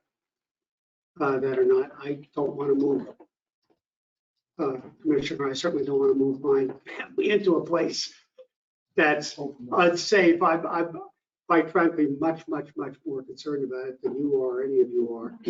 I've got 5 kids, I got 5 grandchildren. I don't want to roam around without electrical and plumbing and whatever the other 17 are. It's the first I've heard about bonding of a pool patio, which got me sitting in the back upset. So I would just ask you to do the 90 days. And let's, maybe we can come back in 60 days and kind of see where we are, as opposed to putting that hard, condition of magistrate fees and all of that on. As a new member of the community, I appreciate you not doing that at this time. We can talk about it in 60 days or whatever and see where we are. I'd like to waive the fees, but if you feel that it's appropriate to pay some fees, I'm happy to do that to show good faith, but in any event, those are my thoughts. Thank you so much, and I do remember meeting you. Absolutely. And thank you for your comments. And just so you know, we are genuine.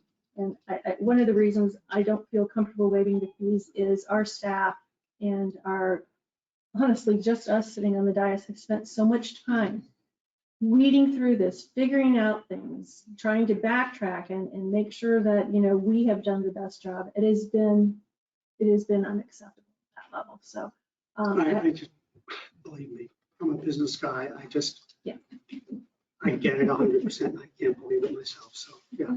Thank you very much. Would someone like to make a motion? Let me just ask a question, Christie, probably for you. I like the magistrate idea, but I also understand that maybe in 60 days, is there a way that we could revisit that section of the amendment here? I don't want to throw it out completely and wait till 90 days comes and then we're right where we are. You know what I mean, right? So therefore, what can we do because that's a compromise option, I understand. Is there anything we can do where we can revisit a third or 2/3 of the way in and see what the progress is? By that time, hopefully Mr. Guy will have an idea and can tell us honestly, succinctly where we stand. Right. So with this process, the way we've handled in the past is they'll be on notice. If you grant the 90 days, they're on notice of their deadline. Right. And under our code, that's the code provision that sets the time frame for completion of all construction unless it's sent by the town commission. So you'd be on notice of the deadline of your project. What we then do is that starts to get close to that time frame. We send out a notice of violation if we don't believe you're going to meet that time frame. It then would be set for a code enforcement hearing before the special magistrate, who ultimately determine your due process, whether or not you're in violation. If she finds you in violation by code, she can provide you more time to bring it into compliance. That's ultimately within her discretion. Or she can say that there's been enough time provided and move it into a fine. So this way it would go to the magistrate, but I go to those magistrate hearings all the time, and the magistrate always looks to our building department for their input on what they think. She doesn't just arbitrarily throw those fines out because she feels like it. She's always saying, and where do you see this, and what do you, and she pays a lot of attention to what our building department asks. So I think you get a fair shake there. Maybe, I would just appreciate not getting into that whole thing. And I would just because it's all going to come to me, really. And I just appreciate giving them some time to get this done. And, if we want to avoid it, what about 120 days, just to give you extra time? I'm just throwing that out, hearing all this. Madam Mayor, if I may address one issue that I'm a little concerned about that maybe we're not really addressing is we've got some instances of work without permits. We've got an application that is applied for to do additional interior changes. Our building official hasn't been back inside the building. If he or hybrid goes in to inspect and close out the pending permits and observes that there's been additional work without permits, we're going to have an issue. And it's going to be problematic. Not that that would necessarily hold up closing out the permits, but it may, depending on exactly what has been done. And the building official can certainly correct me if I'm wrong, but I don't want all this to go into it that if they finish all the work, it's going to be easy to necessarily close out every single permit that's on this list. So I say that so that we're all clear that whoever goes back into that, and if they see additional work's been done without permits, we may have a problem and need to be back here and may need to go to code. We did withdraw the permit for the additional work inside, right? So we did that. I don't know if it's been withdrawn officially, but I just wanted to bring that up so that we didn't it's out do that. there, it's out there, and there's no question about that wasn't mentioned before. I will say we are going to need to submit for a revision for that jetted tub because that is not on the original plan. So we'll have to get staff to do a revision and put that in there. Maybe 120 days is what we need here. So see, that's the first time hearing about that, okay? No, This is what we've been going Right, I through. This understand. is what we've been going on. No, it was not on the original plan. You brought that up the last time, about the jetted. Right, it wasn't on the original plan. So so what is the pleasure of the commission in the sense of, are we extending the 90 days? And if we are, is there any other points you want to add to it? I disagree respectfully about sending our building official in there because when you already have Hyberg going in there and it's already looked at everything, you want to continue on that because that could be problematic when you have two different people looking at two different things. They've been looking at it. What happens is sometimes, when I'm in the construction industry, you have two different inspectors come out and all of a sudden you're in a worse place than you were before because you have too many people looking at something and it's already following a certain path. So if we've already committed to Hyberg looking at the property, going through all the inspections, and we should stick with that. Get them done so they're not dealing with whatever could happen, having different eyes on different things. However, saying that, Hyberg, we do hire them. They've been doing this long before we had a building official. They know what they're doing and they should go in there and follow the plan of what we've been doing with these inspections. However, having said that, there is a ton of work. And there's a few things that seem a little odd on these inspections, but I don't want to get into the weeds of these inspections right now. I'm going to get to the point of where you go, allow the 90-day extension. And if we are, I do think that 90 days is more than enough time. In fact, it's not just 90 days, it's prior 60 days and the prior year before that. So it's not like this is a new job. So let's just take that into account. So you have 3 months to finish what you have to finish. Now, if there are things that you can't do, I would make sure I put it in writing. If you can't get the fence because of a utility easement, that's something the town and you should work out. That should be in writing. We can't get this permit because of this, and we have to work it out so that the town knows. On certain months, maybe the town manager could bring us, apprise us on her report at the next meeting. And this is where we are at 5551. You know what I'm saying? Is that at least keep us apprised of it so that we're not, I do not want to do this again in 90 days, because I'm not. And I believe in the fact that this should go to special magistrate. You guys are interacting in 90 days. It's 5 months. And I get it. There's certain things you're not going to be able to do, but most of it you're going to be able to do in that 5 months. And the jetted tub thing, you know, the amount of money you spend on this place, I'm not reaching my hand in your pocket. But if I had to get my house CO'd, I yanked the jetted tub out. I put a regular tub in there, and I put the jetted tub in some storage place until I was able to get it done. Just like the building official said, switch out the light fixture, switch out whatever you have to do, get it done, and move in. And then at that point, you can say, I got a revision, all your permits are closed, and put your tub in. But those are things that you guys should know by now, being this, you're in the construction management business. You know that this is what happens. So what do you want to do? I completely agree with you on all of those points. The only, based on what you just said, the TCO and the CO has to be done by you, or that can also be done by Hyberg? The signature has to come from the building official. There's Okay, only one He's gotta be building involved. official. I'm gonna leave this. Yeah. I'm gonna leave this basically there where you said, you know, we should not force him to get in there. If I were you, I didn't. I would ask him There to you come go. in there. Because you can do all these things with hybrid. At the end of the day, he's the one that's gonna sign up on your TCO. So when he comes in and he doesn't like what he sees, you're not gonna have. So that would be my advice to you. And I agree with Jeff, but we don't need to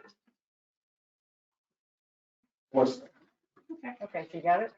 So let me paraphrase, and someone can agree with this motion or not.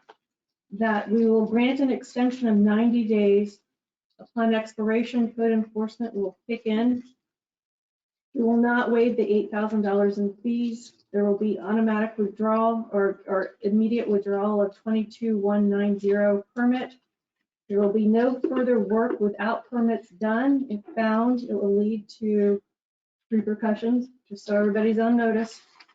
And that Mr. Guy has the opportunity, if necessary, to inspect. I think what we're just saying is he cannot be forbidden from the property. He's our town official. He's, I don't know how that can even happen. I know, but I like to be invited back. I don't, the record, we've never forbidden from going to the property. He's been asked not to join certain meetings and his name has been slandered. I know very clearly. It's been done. So good news moving forward would be, it probably would do everybody. I mean, most Not good. necessarily have to come from you. I think it's Is that the motion that we're kind of looking at? I'll make that motion. I'll second it. Okay, all those in favor, please signify by saying aye. Aye. Motion carries unanimously. Thank you. Pleasure to see you again. Sir. Thank you for your. Thank you. Can I just, one last thing, and I'm sorry to go, but just very quickly, on this fence thing, my understanding is, to be very quick, my understanding is that we've submitted all the right-of-way applications that we've needed to submit. We did that several weeks ago, and that he has applied to all of the utilities for the approval.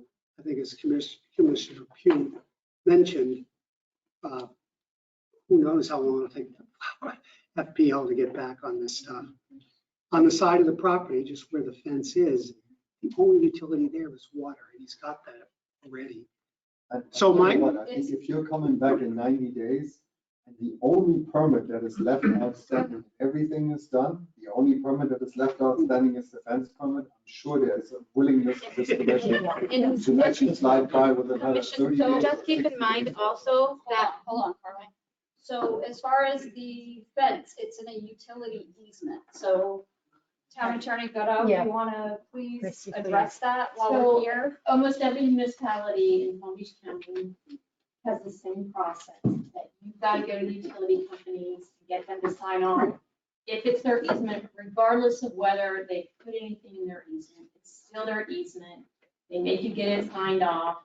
I don't believe this fence permit is one of the permits that needs to be renewed because it's a new permit. So it's actually not even subject to this 90-day issue. So had it been applied with before the work was done, we may already have those grants by the easement holders.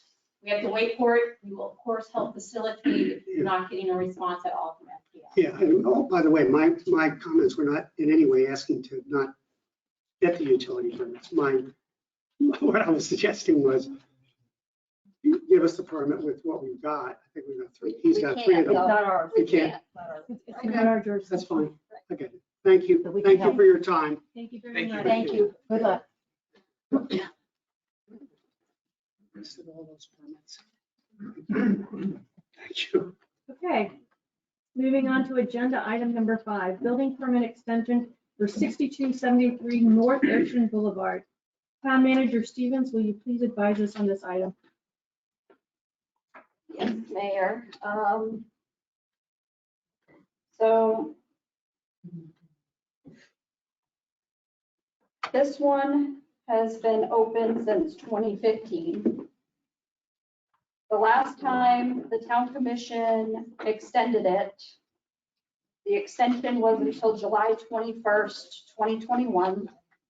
At that time, the town commission directed staff, if the project wasn't going to be completed by then, that it would go to code enforcement. Okay. So it's in code enforcement currently with fines running at $250 per day until a CO can be achieved on this home. The property owner is requesting another time extension at this point. Do we have the applicant here? Good evening. I'm the project manager, not the owner or the owner's representative. So I'm here to speak on their behalf, including the general contracting firm that I work for. For the record, could you state your name Sure, it's Fuad Abasi, and the company that you work for? Summit Structures out of Western Florida. So I'm recent to this project. It's been 7 months now. For the duration I've been there, I've been sent basically to finish it as quickly as possible. We've run into the same thing you hear from everybody: supply chain problems, labor problems, a couple of COVID deaths, and a general scare that happened over the Christmas period that had the job site empty for several weeks. Sometimes we have too many cars on there, we're getting tickets from the police department, and some days there are maybe 2 cars on the site. And there's just weird ebb and flow of the material supply as well as labor force. They do need a little extra time to finish the house. And I believe 3 months or more would be sufficient to close out the property and obtain the seal. So to be real clear, you're looking for a 90-day extension, time extension. 90 or more if possible, but 90 at the bare minimum. So the permit currently expires on February 6th? Today, yesterday. Yesterday. Okay. I hope you weren't working today. No, it was Okay. empty. I called everybody off. Okay, thank you. How many times have we granted an extension on this property? It's 2015. Is it safe to say minimum? Permit, the original permit was issued on May 8th of 2015. It was extended during that time frame until 2019 by administrative extensions by the building official who was here on staff then. There was a renewal approved on May 17th, 2019, and then another one on August 11th, 2021, which was an administrative extension due to, it was in code enforcement and we needed to get them to completion. And that was the last extension. So minimally, I was making my little poker marks. I may not be correct, but minimally, there's been 5 extensions, whether it's been done administratively or through commission consensus.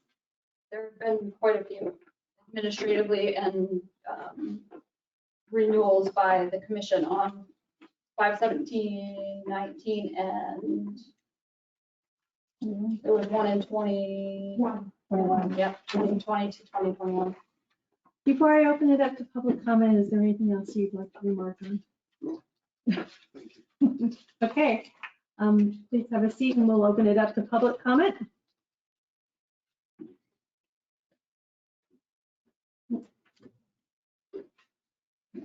Rick Carey, 39 Spanish River Drive, Ocean Ridge. Everyone's frustrated by this house, but I think one of the things that the community that will live with for years and years to come is the west elevation on A1A, which now is a flat facade, windowless, totally unattractive. And I think there's an opportunity here for bargaining. They want something, we as a community want something. And I think, and I'd recommend, probably this forum isn't the place to do it. And you might want to grant 30 days to give staff an opportunity. But I think I would give, if they would give, in a full redesign of that elevation. That was an accessory building. It certainly doesn't fit the design criteria that we want for our community. Just a thought. Thank you. Thank you, Mr. Carey.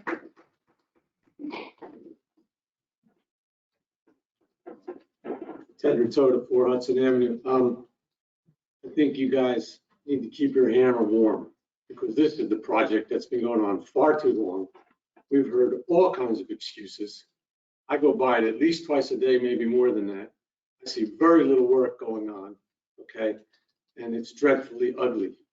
And I don't believe a word of what they're telling us. Thank you, Mr. Rototo.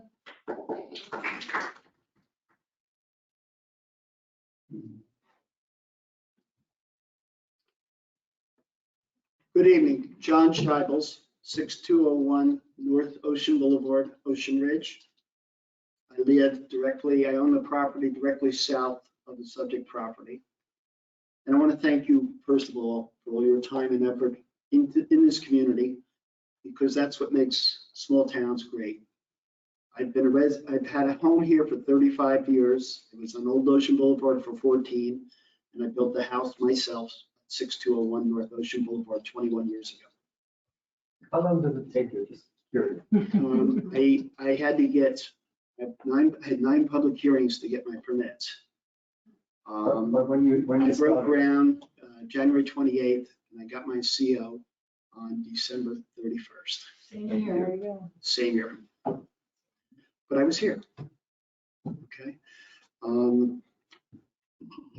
The subject property is a problem to not only a neighbor, but to the community.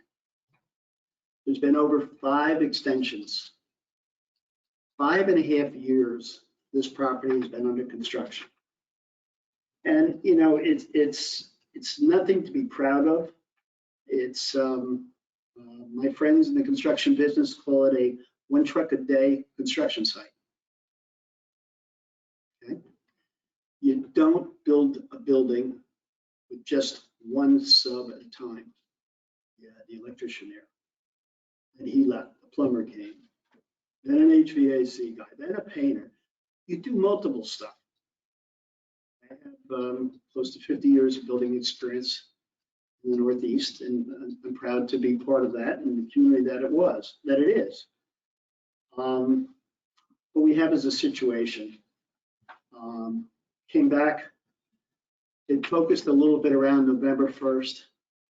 Came before council at that time and also before the judge, where there was an extension granted on this building permit to be done by February 6th. It's not done. That time, he asked for time because he had trouble with material shortages. Gave an example of rebar for a reflecting pool in the middle. There's been a pile of 20-foot rebar on the others by the construction site sitting for 60 days, not installed.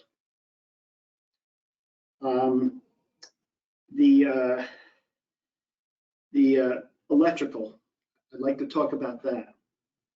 I said before something, and I'd like to just share it again for the community. Okay? There is no temporary electric to the site. It's all run by generator. Here's what I have to listen to every day. Okay? What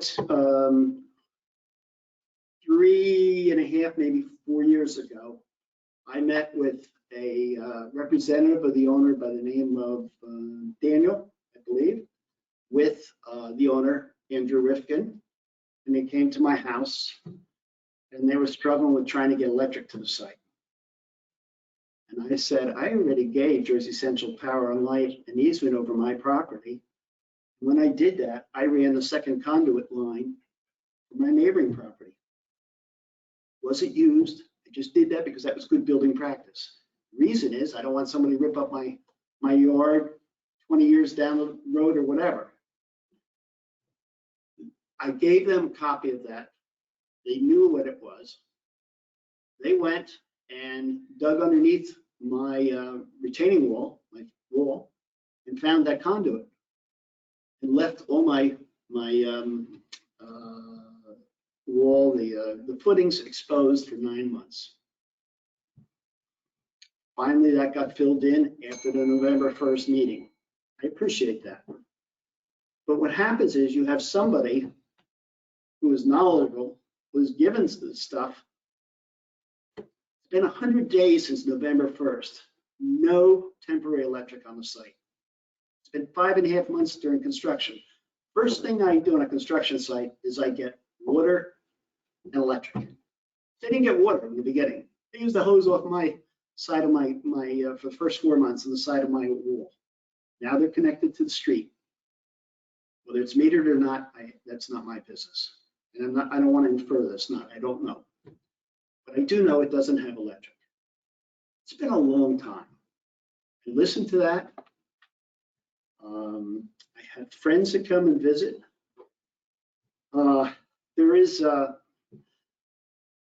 weeks ago, there were, and I don't know how many exactly, I'm going to guess 20 pallets of floor tile that were lulled up to the roof. And I can see off my bedroom that there's a lull of water about ready to go up.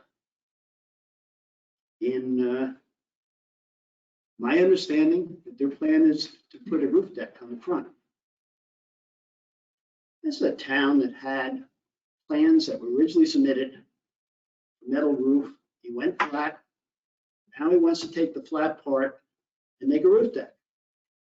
4,000 square feet. My concern is that impacts my quality of life. I cannot control what's up there. Is that going to be a tiki bar next? Is it going to be a hot tub? Is it going to be a playpen? I don't know whether he's going to be the user, whether he's going to sell it to somebody in Miami and have an issue. That I'm very, very concerned about. In addition to that, we have a turtle nesting area, which restricts lights and activity. So how can you get to a 3rd floor roof deck without light and public access? The other thing is that my understanding is there's only one staircase up there, fire safety, etc. I don't know whether that's an issue, but for quality of life, it's a huge issue in my pocketbook. There are many other issues pertaining to that, and I don't want to get into them at this moment. But this is a site that has skipped by the radar too long. It's time for the commission to act. The community is paying the price. The building noise, the disruption, the expense that we all have to spend time on, and lost revenue. Right now, that site is only paying taxes based on land value. If you take a typical site, I don't know that it's typical, but I'm going to say the new home up there, Drift, was built during COVID in less than 2 years. You got a couple new homes going up in Hudson, probably a year under construction, they're done. So what do we have here? Maybe 3.5 months of lost, 3.5 years of lost taxes. It's $500,000 that have lost as a result of this continuation. And I'm going to comment on it, and you can talk about different contractors, but Summit, not the manager right now, who's very, very articulate right now, but his company, Summit Structures, have been involved since the beginning. They did the footings and came all the way through. So it's not somebody brand new coming in saying, I took over like the other people said from the prior builder went bad or something. It's not. And why is it? The owner's constantly making changes. And the changes, what he presented to the town council in the RSE review in 2013 is far from what's being built now. You know, you know, my wife, my family, we're tired of random workers looking down, but it's 5.5 years. I want to go into a lot of other stuff, but I'm just saying that it's time to address this extension permit, and I think it's time to deny it. And I appreciate your time, and I would appreciate your support in that process. Thank you. Thank you very much, Mr. Scheibel.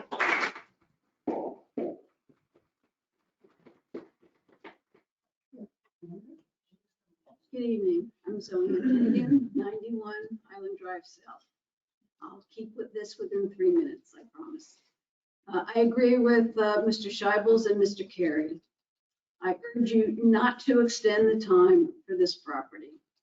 Please don't get bogged down in legalities. This has been a problem for our town for far too long.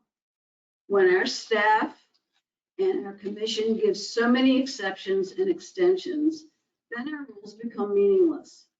It opens the door for abuse. Given that you're generally kind people, some take advantage of that kindness, and this is a prime example. You and the support staff and the committees work really hard to establish guidelines, and they should be respected. Our town should be respected. This property has truly shown a lack of respect. And it has been given plenty of leniency for compliance, and it is not acting in good faith. Given that, I urge you not to extend the time for this property. Thanks. Thank you, Mrs. Hunnigan.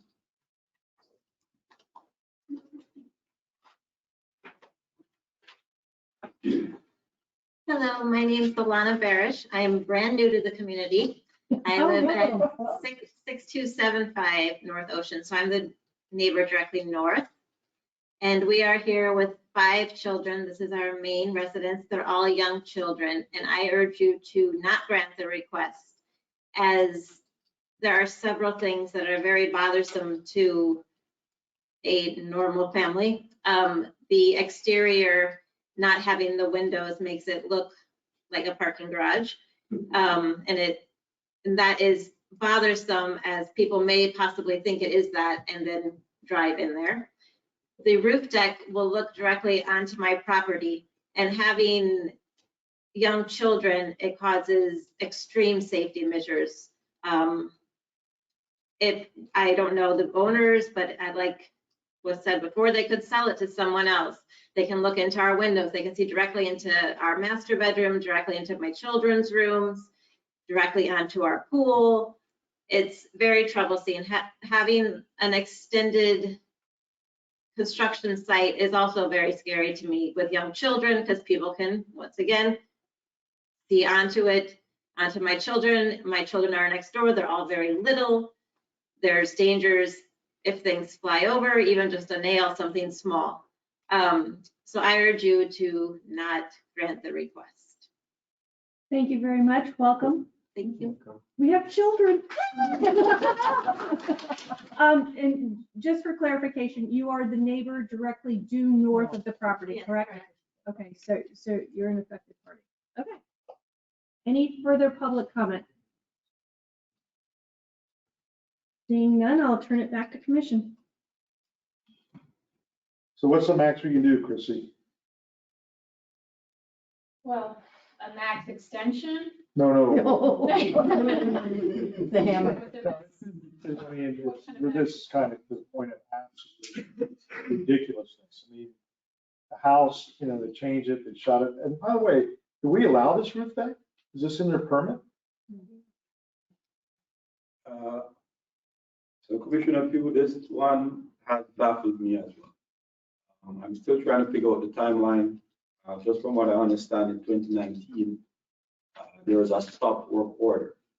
So this project went to code enforcement because they built contrary to the plans that were issued. The original plans were beautiful plans. They were exactly in compliance with town rules. The entry had a very nice street appearance. It had windows that addressed the street. It had a nice central entry. The roofs were actually 4 and 12 roofs pitched behind parapet walls. It totally conformed to our town codes, but then it was not built accordingly.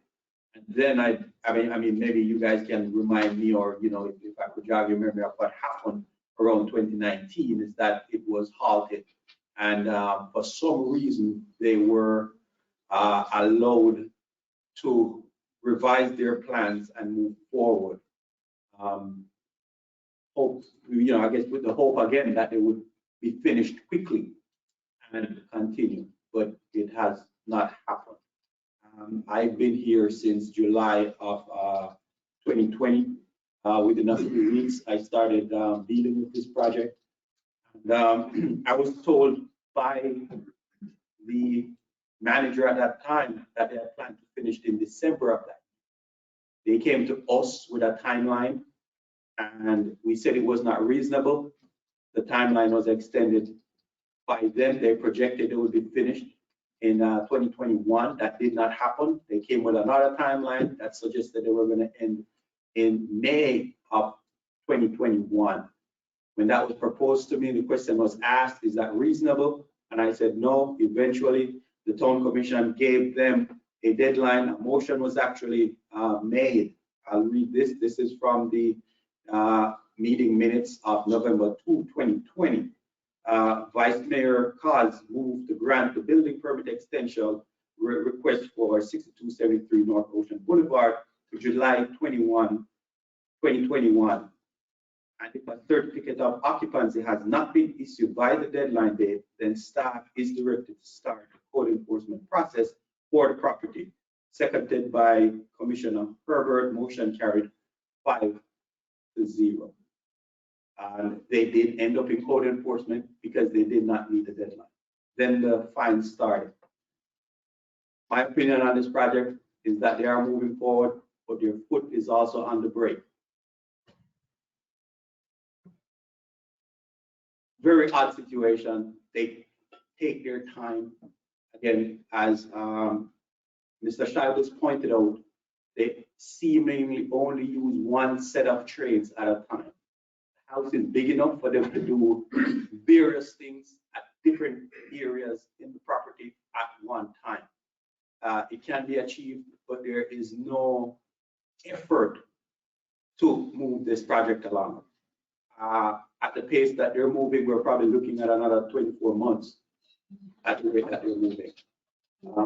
You know, there seems not to be any movement on this project. I mean, again, it has baffled me because, as Mr. Chavez has said, he completed his home in a year. We've had many contracts that have been applied for and completed in the time that I've been in the town. And this one has not moved. The complaints that they have, other contractors have the exact same complaints, and they've somehow figured a way out and gotten this thing completed. They're not moving, and I believe it's now to the commission to make a determination as to how best to deal with this problem. Thank you. So the question back to you, Chrissy. So your options are, if you were not to grant an extension this evening, then obviously they do not have valid building permits. So they would not be able to continue with any work whatsoever. If they did, the building official would have to issue a stop work order, and then we'd be back with code enforcement if they can continue to work after that. That then begs the question of, well, what then happens? And we could take a position, the town could take a position that the project has essentially been abandoned, and we could require that they remove everything that's been constructed to site to date.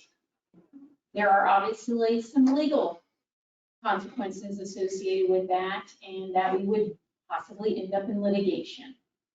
I think one of the comments that was mentioned was to recommend that staff sit down and talk with perhaps the head of this contractor and ideally the owner, to find out what's really going on and what the intention is, and to see if there's a way to resolve this and bring a better solution back that both parties can perhaps agree to, where everybody's fairly unhappy, but moving forward.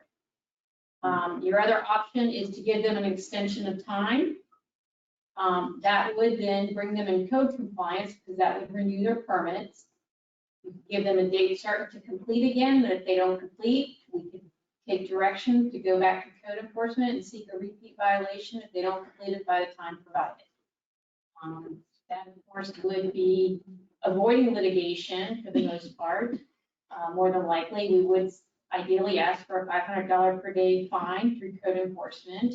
And each time they're required to renew their permits, they have to pay the same permit fee that they originally paid for the property, and that's by town code. Which is $13,000 in change. Correct. Money's not a motivator here. If money is a motivator, it would have been built and occupied a long time ago. Commissioner Bichelet, what's your pleasure? Burn it down.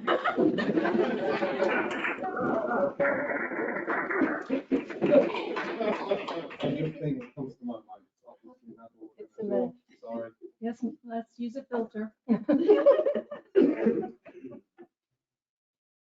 Okay, I think I know where you stand. The problem that we're facing is this.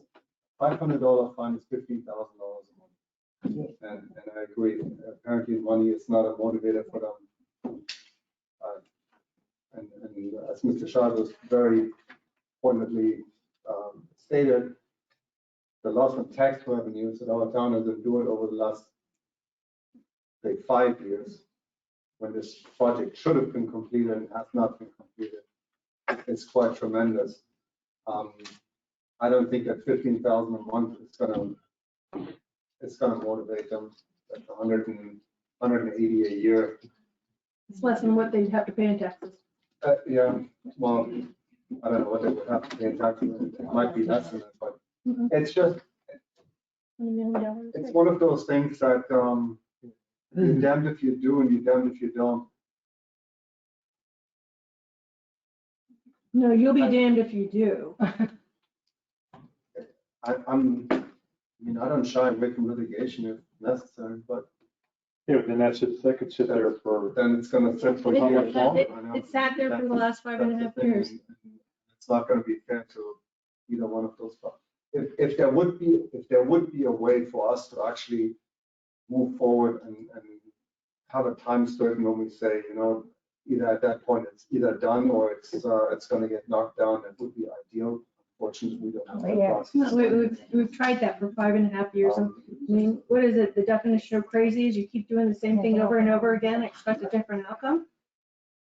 I am 100% prepared and feel very vindicated on not extending this permit.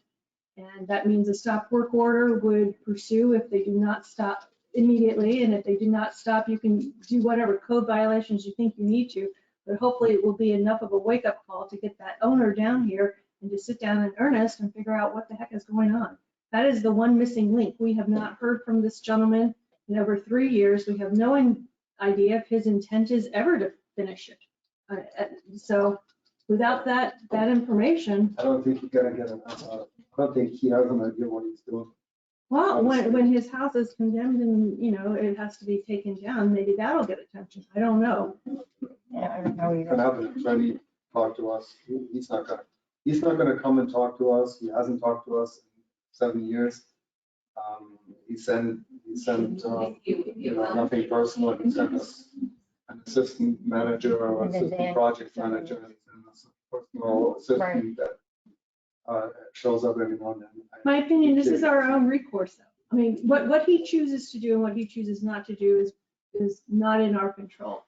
What is in our control is to say, we're not going to grant an extension, game's over, ball's in your court, come back to us and tell us what you're going to do to rectify the situation.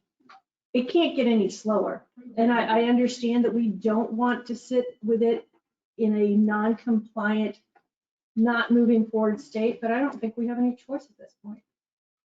We can't keep doing what we're doing. Well, we're not moving forward.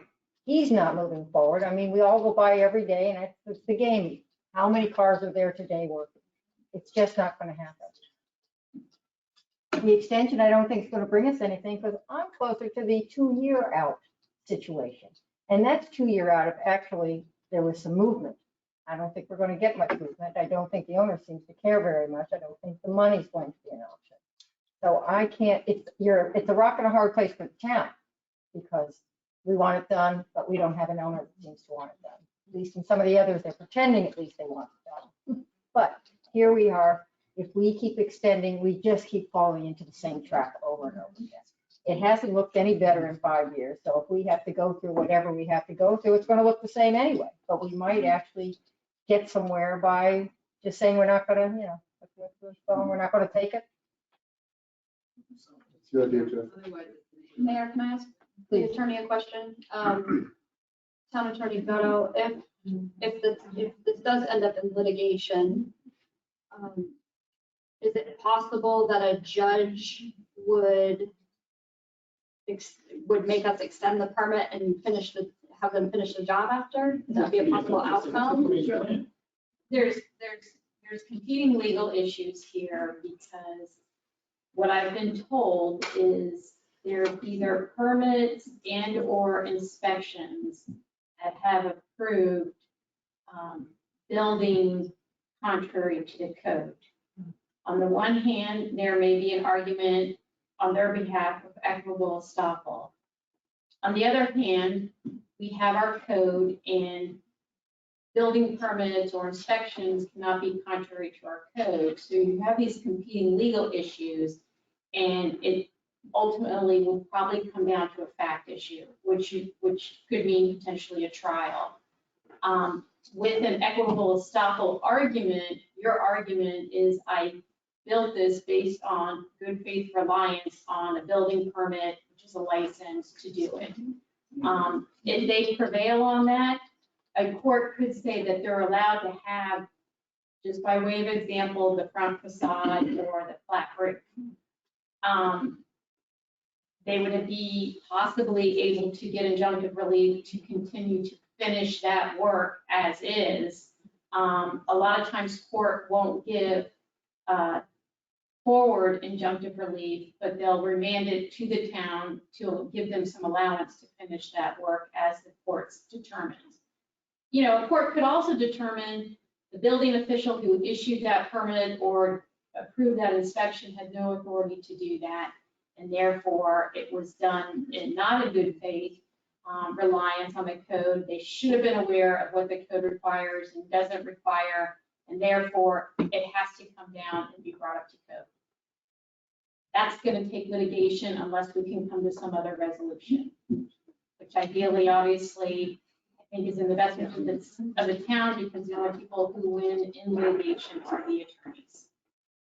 And so to the extent that we could resolve it, maybe finally getting some people to the table, have that discussion, I think that's a wise first step, but ultimately we might have to be a little bit more aggressive if we're not getting the response that we want. So how do we get somebody to the table without giving them an extension? You don't. Right? Wouldn't the argument fail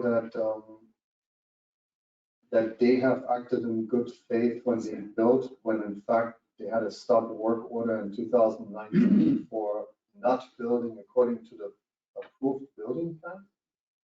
My understanding was at some point the stop work order was lifted. Right, but at first the stop work order was issued because they did not build according to their own. So I mean, I can't argue, well, I built in good faith when I didn't build by the very plans that were approved. Pardon me, if I could interrupt, I think we all know what we'd like to say. What could happen in the future in litigation, anybody with a magic wand and ruby red slippers and a crazy 8-ball is up to the determination. So I'd really like to, if we can, just focus on what our motion this evening will be. And then if there's any further direction that needs to be given to staff as a condition of what we are requesting, just narrow down onto that. I think this is a journey, not a destination. I mean, we're not going to solve it tonight by whatever ruling we make, right? It's going to unfold how it unfolds.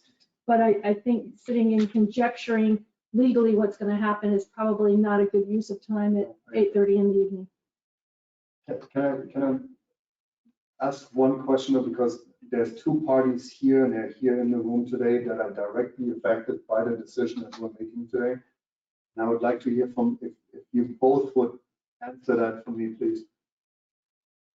You understand that if we do not grant this, the construction will stop. Yeah, so. And it will sit there the way that it is at this point. Not that anything will change. The guy doesn't have to. Grant them the thing. Apparently that. You don't have to deal with the generator. You have to deal with the people looking down on them. They have to deal with the one guy. You both okay with that? Absolutely. Why wouldn't you? Yes. Just raise your hand, yes. So it'll stop quietly. You good with that too, Mr. Chavez? Okay. Why wouldn't you?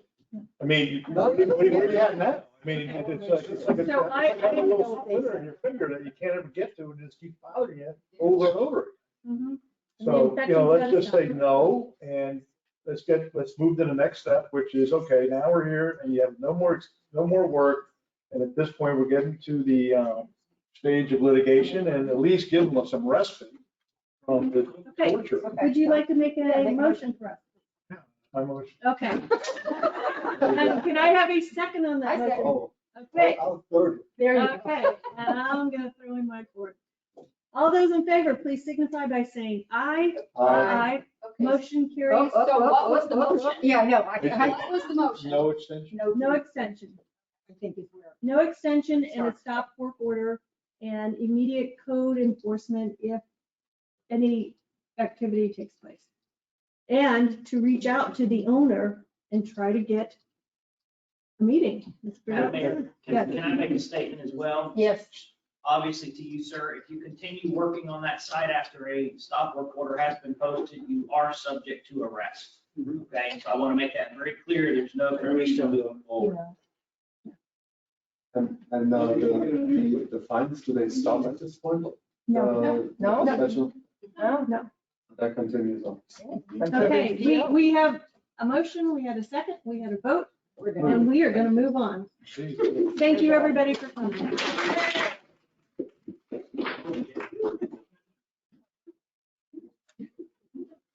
Can we have a recess? Yes. We'll take a 3-minute recess.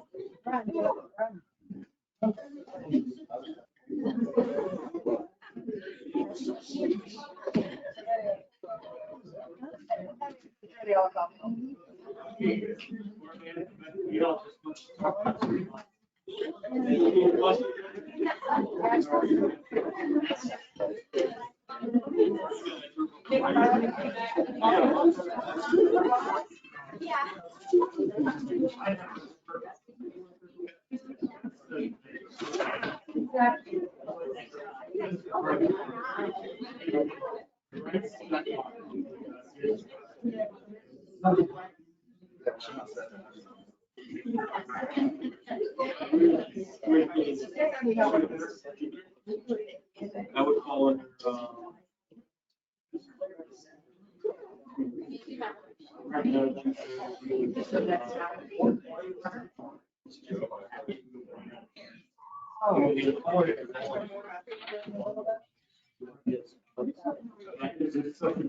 But I just.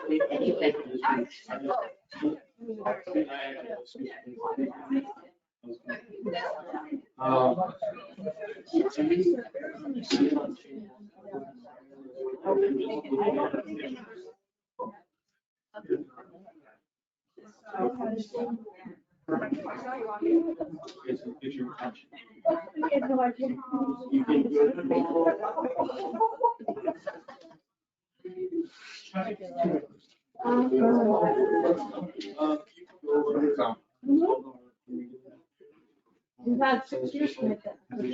Felt good. What would you do? I would burn it down. I'm gonna be in the coastal zone. Yeah, that's what I said. I'm looking at his head pop up. I'm gonna start looking good these days. You guys. Oh, yeah.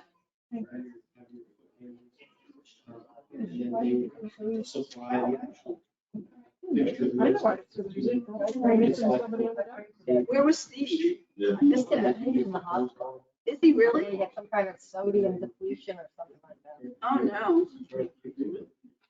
Well, I knew somebody that had something like a margarita, but I know they said.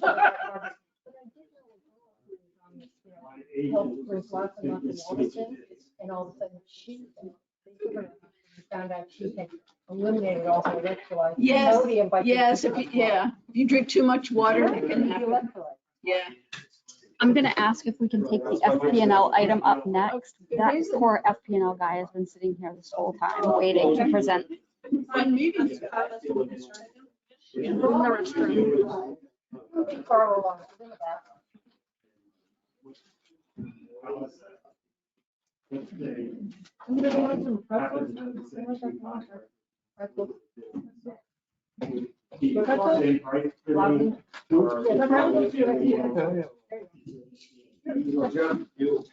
For full bonding, see, the thing is, what I understand is that you got a full bonding, it goes out of term.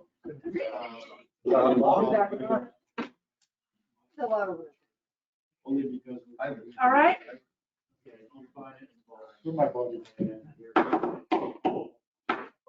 Thank you very much. Recess is now called in. Thank you. So is snacking. Okay.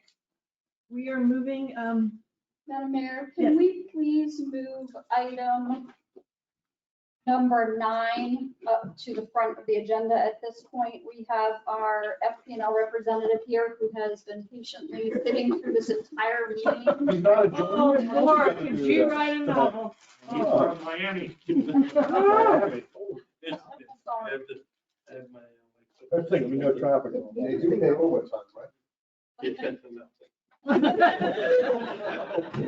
I can expense the miles. All right, so we proposed, we have 2 projects that have come along across my desk, which is a citywide conversion to LED from the high pressure sodium. So on a brighter note here, You've been waiting all night. use my dad joke here. 2 of the proposals for the citywide conversion. One includes the turtle-friendly lights and one doesn't. The overall impact of adding the turtle-friendly lights is an additional, it looks like about $20 a month if you add the turtle-friendly lights. Either proposal costs nothing. It's go from high pressure sodium to LED. FPL incurs the costs for the change up. What I do. And you take the revenue for the saving. Absolutely. Yeah. No. Listen, you know you're in front of a hard. FPL has to make money Just somewhere. roll with it. Okay, watching it. But yeah, so we incur on the front end. It saves everybody. It's a win-win. That's why it's a regulated program. It was voted on by the Service Commission. So the only thing I would like to implore is acting on it relatively quickly. Our supply chain has been heavily affected the last 2 years. So we order all of our lights in a just-in-time inventory system. So normally we would have ordered this amount of lights and gotten it going in 3 months. We are right now at a 6 to 8 month wait. So every city that I'm going in front of, I'm telling everybody the same thing. Everybody gets in the queue exactly where they get in. So it's one of these things where it's, you know, City of Hollywood, 2,000 lights. We phased that out. The installation got done in a couple months. Here, we're not talking a major lights, where in fact, you don't even have to phase lights here. It's less than 200 lights. So you're talking from the day we start installing to the day we finish, maybe 30 days. So for a full installation here. Can you describe to me from left to right what we're looking at on the screen? Okay, so these are what's existing, 2200 Kelvin HPS. Our LEDs that we're proposing, they're offered in either 3000 Kelvin or 4000 Kelvin. It's very difficult to tell the naked eye between 3000 and 4000. We've been going with 4000 everywhere we go in cities. But with the fixtures that you guys currently have, we can do either one. It's up to you guys which ones you like better. Aesthetically, there is a big difference in the look. Sure is. Almost like a parking lot, you know. Baseball stadium. Mhm. Okay. You know, we're unfiltered now, so I apologize. But, and you also know that we have no choice but to put in turtle lights at where it is necessary. So the fact that FPNO would put that cost burden back onto the town, I think is somewhat disingenuous also. It's something that we have to comply with. You have to comply with. We can't make a decision. Right, well, I believe the representative that had started this had those 13 lights as like a grandfathered in area where you can either convert them or not convert them. Right. But we always suggest that you stay turtle free, even though it may cost the city an extra $20 a month. It may save a couple turtles. Important to us. Yes. Yes. Very important. Before I go on with any comments, I'd like to open it up, if you're finished, to public comment.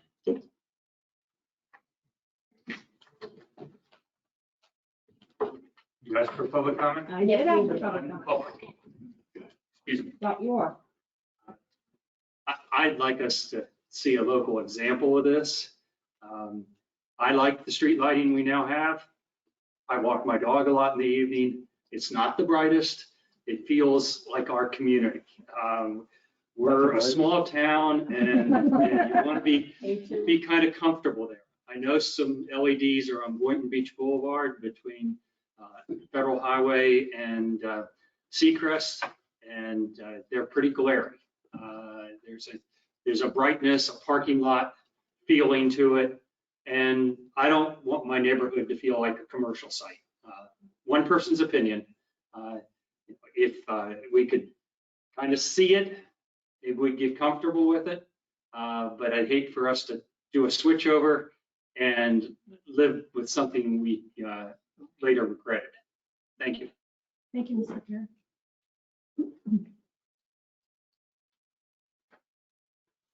Charles Kittler, 35 Hersey Drive. Our house right now, the backside, it's on Old Ocean, has a street light there with the down shade. It's plenty bright. In fact, during turtle season, if it went out, it would be great. I don't think we need to improve the street lights. If it was up to me, I'd take them all off Old Ocean and get the traffic off there too. Because everyone drives down there with the brights anyway, so the street lights, they're not spaced out right. Now, since we've moved there, and moved that street light from the north to the south, and it costs us a pretty good sum to get FP&L and the contractor to move it 60 feet. So I think the street lights are great. I think we're spending money that we don't need to spend. Thank you very much. Thank you, Mr. Kittler.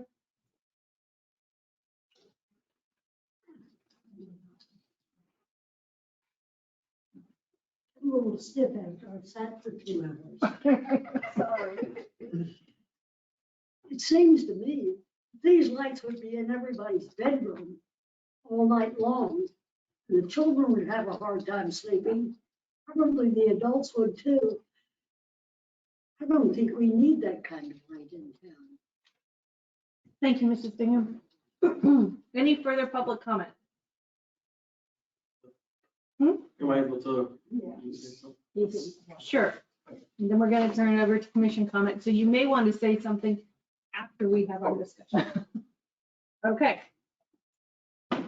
I said the same thing that Rick said during my meeting is I'd like some examples of, I know I probably wouldn't like a brighter one anyway, of the 3,000 Kelvin LEDs in some close by community that I could drive by and see, because with the new LEDs and I get the blue white light, it's very bright. And even the new street lights, the new headlights on the cars, when I'm going down Old Ocean in the dark and somebody's coming towards me without their brights on, it looks like they have their brights on. So it's that bright in my eyeball. So if you could give me a couple of suggestions of someplace close that I can go by and to make some sense. Commissioner Pugh. No, thanks. Okay. Commissioner Fischler. Do we have to change? I mean, No. It's entirely our prerogative if we do or don't. Is there the 3,000? I assume that you're switching over to LED, which is a huge consumption saving that we're going to have. Consumption, not financial. It's only $71 a month if we choose not to switch out the turtles. That would be the monthly savings by switching. I understand that, but Okay. there's less consumption, less Correct. energy Right. being used in order. Less energy. The 3,000, I know the 3,000 is a little bit wider than the 2,200, but it's very hard to look at this on a picture.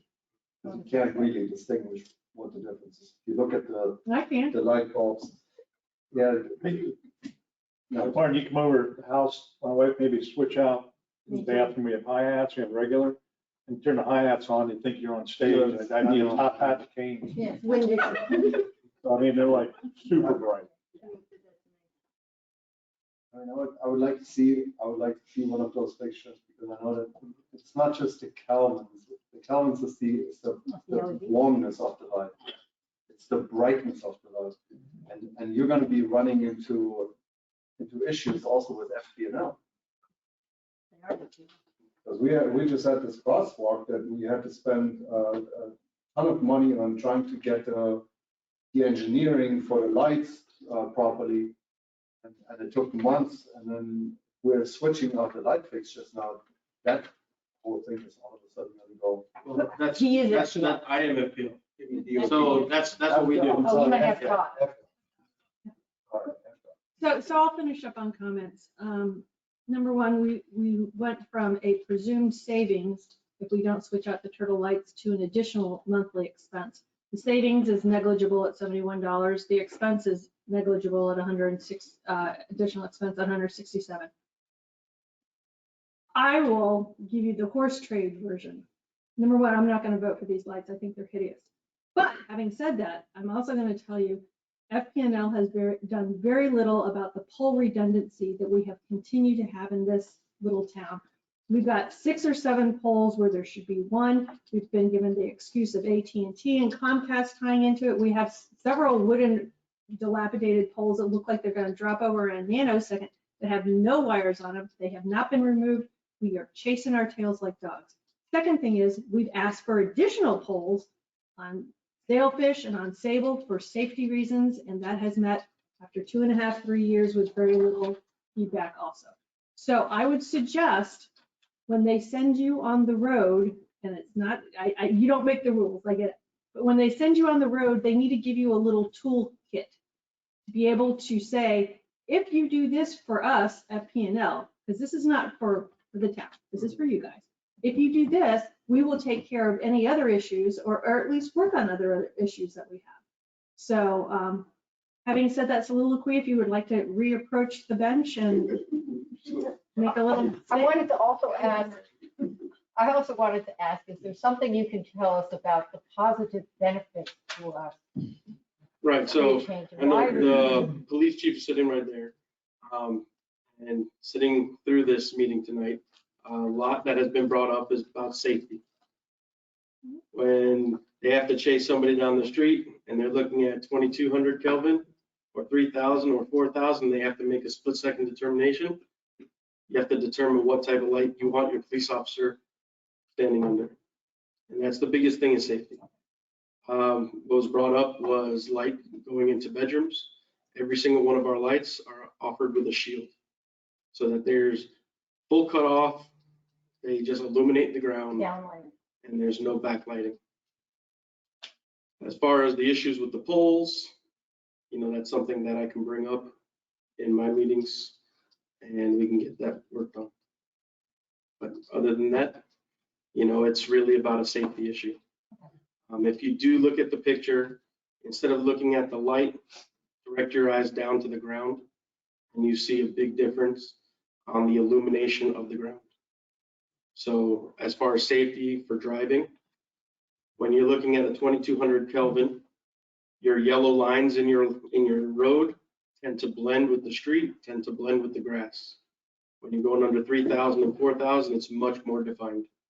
So when you're talking about safety, not only for beachgoers, walking their dogs, driving their street, you're much safer under a brighter light. Not only that, FPL's catalog now is only carrying LEDs. So if you're having high pressure sodium lights that need to be maintained, they will be replaced with an LED in the future. So your city will have high pressure sodium, LED, high pressure sodium, LED. So it's just something to consider. It's the future of FPL. And you'll give us some examples that. Absolutely. I'll be in contact with Tracy. Is there I'll any send you. possibility of maybe installing one maybe in our parking lot that we can move in? Yeah, I can get on the phone with restoration and see if we can get one to you. All right. So the decision, thank you. And thank you for coming all the way up from my. So the decision for the council is to say no unequivocally and come and talk to us at another date and or postpone to date certain, and let's see an example. I am of that.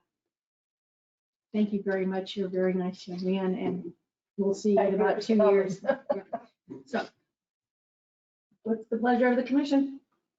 I'd like to see them. I mean, the safety, it's coming anyway, because as soon as they burn out, we're gonna get them. So I don't think it would hurt to just take a look at what other municipalities close to us have, and if they're as obnoxious as everybody's concerned they might be. And they could well be. So you would like to make a motion that you would like to table this decision? Is that what you're I saying? would, I'm just looking to see how the rest of us are looking. I would agree. Let's table this for 60 or 90 days and revisit and find examples of it. Okay. That's okay. We'll take it to vote then. All those in favor, please signify by saying aye. Aye. For tabling. For tabling. Postponing to 90 days? 90 days? 97 Those days. opposed, say nay. Nay. Okay. Be nice to the board. It's not the point, it's our town. It's our character of our town. Period, over out. Okay, motion carries 3-1. Thank you, drive safely. Okay. Please get that list to Tracy. Yes. Yeah.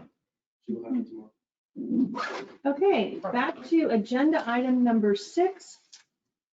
We're going back. Round up. Agenda item number 6, request for lien reduction for 101 Benito. Clerk Armstrong, will you please advise us on this item? Hi, Mayor and Commissioners. I received a request for a lien reduction for 101 Benito Drive. The attorney is here to discuss his request. I gave a little bit of background in my memo. Essentially, they went before code enforcement in July 7th, 2020 because of the failure to maintain the roof. They needed to do either a re-roof or a repair to the roof. They did not, and so there was a lien on the property. They finally came in. They applied for a building permit to demolish the property on August 16, 2021. The violation was deemed corrected when the single-family home was demolished and the demolition permit was closed on November 23rd, 2021. That's just a little bit of background. And again, the attorney is here to represent himself and his request. Good evening, Madam Mayor, Madam Vice Mayor, Commissioners. My name is Keith Kern. My office address is 238 Northeast First Avenue in Delray. I represent 101 Benita LLC. And just to give you a little bit of a history that was in my letter, and I know the theme tonight has been things dragging on way too long. Just to let you know, my guy wasn't the bad guy. And you all probably know more about this property than I do. It was owned by somebody by the name of Jarvis. They purchased in 2004. Another purchaser bought it in April of last year. I have spoken with him, and then my client subsequently bought it from him. I spoke with that prior owner. I actually went over to the house. I couldn't believe somebody was actually living there. And that prior owner told me that he had offered the person residing there, he was going to pay for her to relocate. He hired movers. She canceled the movers. So I think he acted in good faith also. My client subsequently bought it in July of last year. And in between the prior owner and my client, that's when the claim of lien was recorded, which was May 17th of last year. As soon as my client obtained the property, we scheduled a meeting with Ms. Armstrong and Mr. Guy. We were discussing certain things of the house was built on 2 lots. We were trying to figure out if there was a unity of title. what could be done with the property. My client immediately applied for the permit to demolish the home. He demolished the home. I think everything went properly there. Unfortunately, and we knew about this when he purchased, and the predecessor knew about the lien. There's been. I'm sorry, you did or you did not know about that? No, we did. We did. Okay. Yeah. There were provisions between my client and the prior owner to get this resolved, and then also with this subsequent owner. Unfortunately, we've had probably 400 days of $100 a day fine. But my client's position is, as soon as he got the property, he acted in good faith. It was the prior owner that did not act in good faith. I don't know her story or their story, but as soon as my client got it, he took the necessary steps to get this resolved and did get it resolved. So my request in my letter to Ms. Armstrong was, we will pay the full amount of the original claim of lien plus the interest that has accrued on it, but we're requesting that you waive the $100 a day penalties for 400 some days. When you bought the property, can we or do we do? She's gotta get I public. gotta get public first. Okay. Now open it up to public comment. Seeing none, I'll go. I get my shot. You get your shot. When your client bought the property, were you part of that negotiation or? I was not. I was brought in.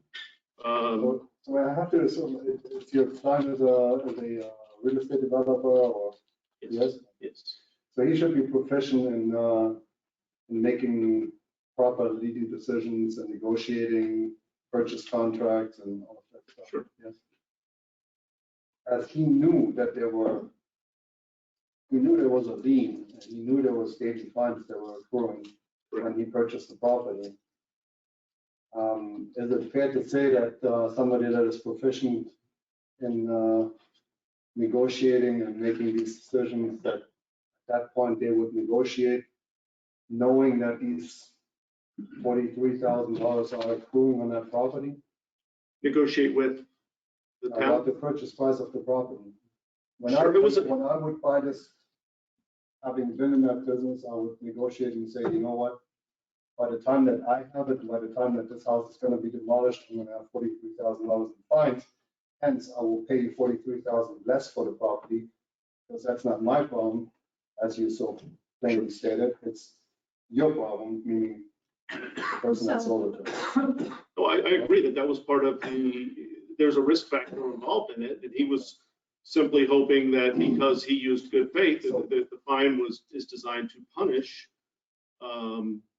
but that. The fine is designed to punish in a sense, and also designed to relieve the community of the stress of looking at a dilapidated property, which it was at that point. It was terrible. Like I said, I went there. So, given the fact that they have negotiated, or that I have to assume that he was smart enough to negotiate the $43,000 interest purchase price, I would deny that motion. Is there any further discussion needed before denial? I had the same conversation. Oh, yeah. When is from when your client bought it and when they demolished it, how many days was that? He bought it July 1st, and the demolition. The permit was approved. We received the permit on August 16th.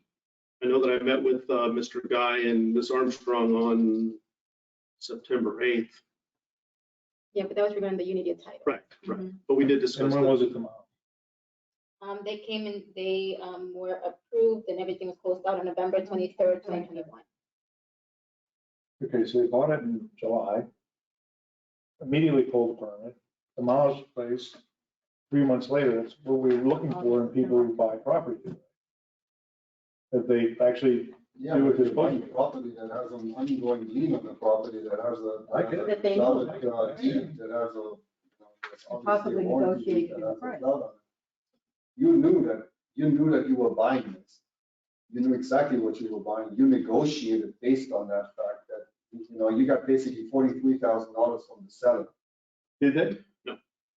Okay, see that. I mean, but that's because they're not good Well, negotiators. is not part our of problem. the negotiation was with the hope that the town would. We have a very clear process of these fines, and the fines are intended for a very clear motive. Sure. If you let your property dilapidate at one point, you will be financially held responsible for that because Ms. Godot is involved in this, our building official is involved, the whole staff is involved. I So, understand. you know, I get it, if your client did not negotiate that into it. Here's the other part of the puzzle, and because you were not part of the original part, nor did you need the history of it, our fines could have been up to $250 a day. So we have, as a town, have already given leniency based on the situation of Miss Jarvis when she lived there. So we kind of feel like we've already done our community feel good. Let's try to get this forward. So I'm not inclined to do any reduction. Agreed. Okay, may I see a motion? I'm making a motion to deny the lien reduction for 101 Benito Drive. I'll second. All those in favor, please signify by saying aye. Aye. Opposed? Nay. Okay, motion carries 3-1. Thank you. Thank you.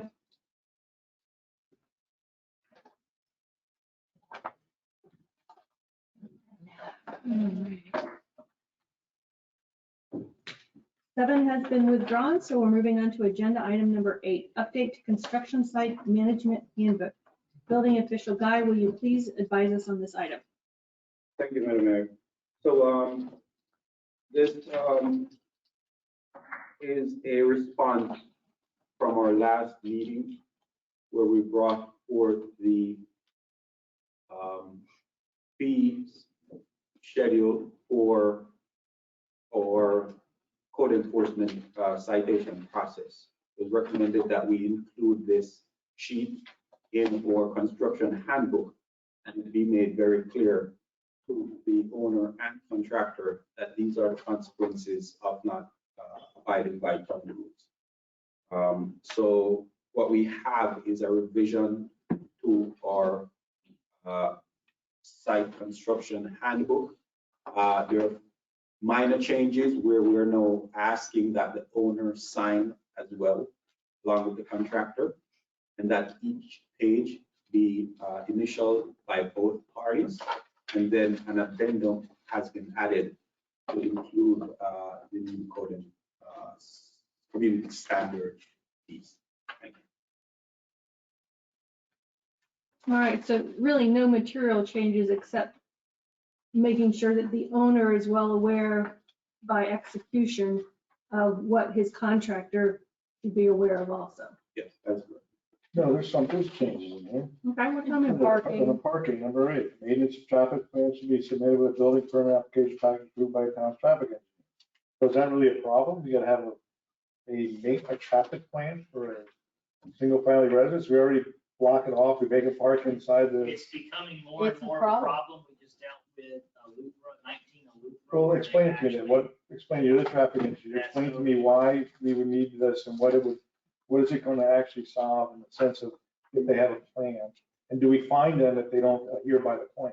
So in essence, this particular property, which is only one of a few, but I'll obviously speak of that one because it's the most recent. They brought a track hoe into that site that was probably 2 or 3 times larger than what was necessary for the job site. They did not coordinate that. So of course, on the way in, they were driving through people's yards and such, damaging property and right of ways to get to the property. And then of course, when we determined that the machine needed to leave the site because it wasn't properly permitted at the time to be there, they chose to then schedule to have it picked up in the same manner in which they had dropped it off. So I would not permit them to do that, which then forced us to have to shut down 1/2 of each roadway leading into and out of that entire island. So Can I interrupt you then? Yeah. Okay, so we're talking about the house in Luther to have the thing, they were gonna knock the house down, they took the machine out and there was a big brouhaha on the site, right? So instead of creating this parking plan for the whole job, I mean, really what you're talking about is some major machines. Well, that's. I mean, like a dump, like any kind of, like a mixing, are we having that problem where I'm just trying to envision what the traffic plan actually would entail. Is it like just a guy with flags and some cones? It could be as simple as Okay. a guy with flags and traffic cones, or it could be as complicated as having to put up barricades like we did at Ocean Avenue and North Ocean Boulevard when they built the house there on the corner. That was. Okay, so there's my question. So really, it's indicative of the type of permit you're gonna be pulling. Correct. You see And what the I'm saying? location associated with the permit. Right, so, but my point is, the maintenance traffic plan shall be submitted with a building permit application package and approved. So that's every single permit package is what this is saying. So if I'm putting I'm doing remodel, I have to do a parking plan, this is what it says. That's not a question I can answer. I'm just in reference to the traffic I engineering get you, side. but what I'm saying is, I'm talking about this a lot of times, our language in our building department sometimes is too broad.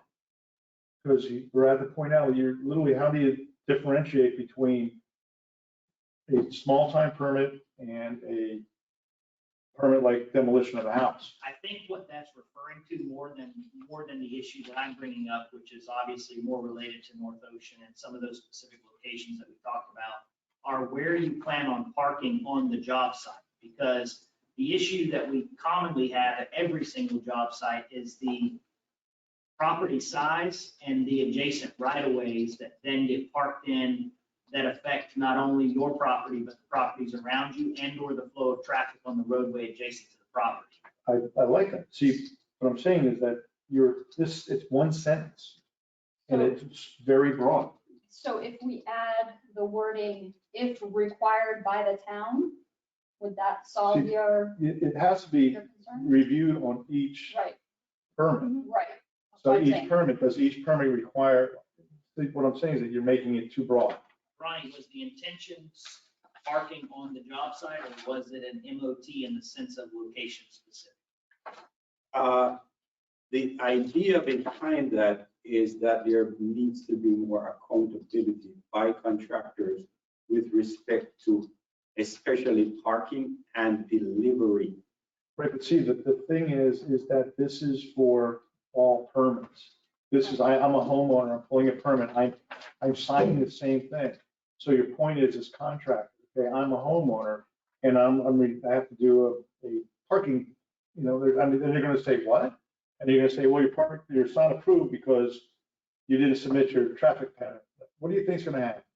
You're creating your own problem. Someone's gonna come in here and make a big fuss because one of my, then all this drama happens at the town hall. When I'm just saying that if you have a very good idea, if required, a traffic plan will have to be submitted or something to that point.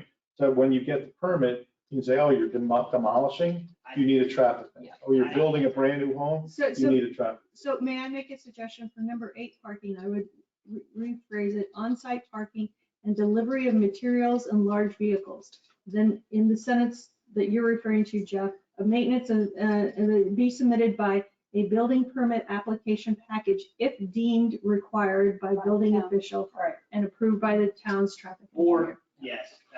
You guys can change it any language you want. I'm just pointing out the fact it's too broad. I agree. I just want to do it. And we're agreeing, we're just So trying we to. gotta change, we have to change the language, the town commission? Or We're should the saying town what manager? the intent is that we want to. He wants to know, how do we get the language changed? We're all agreeing. The Right, staff will I come get up with that.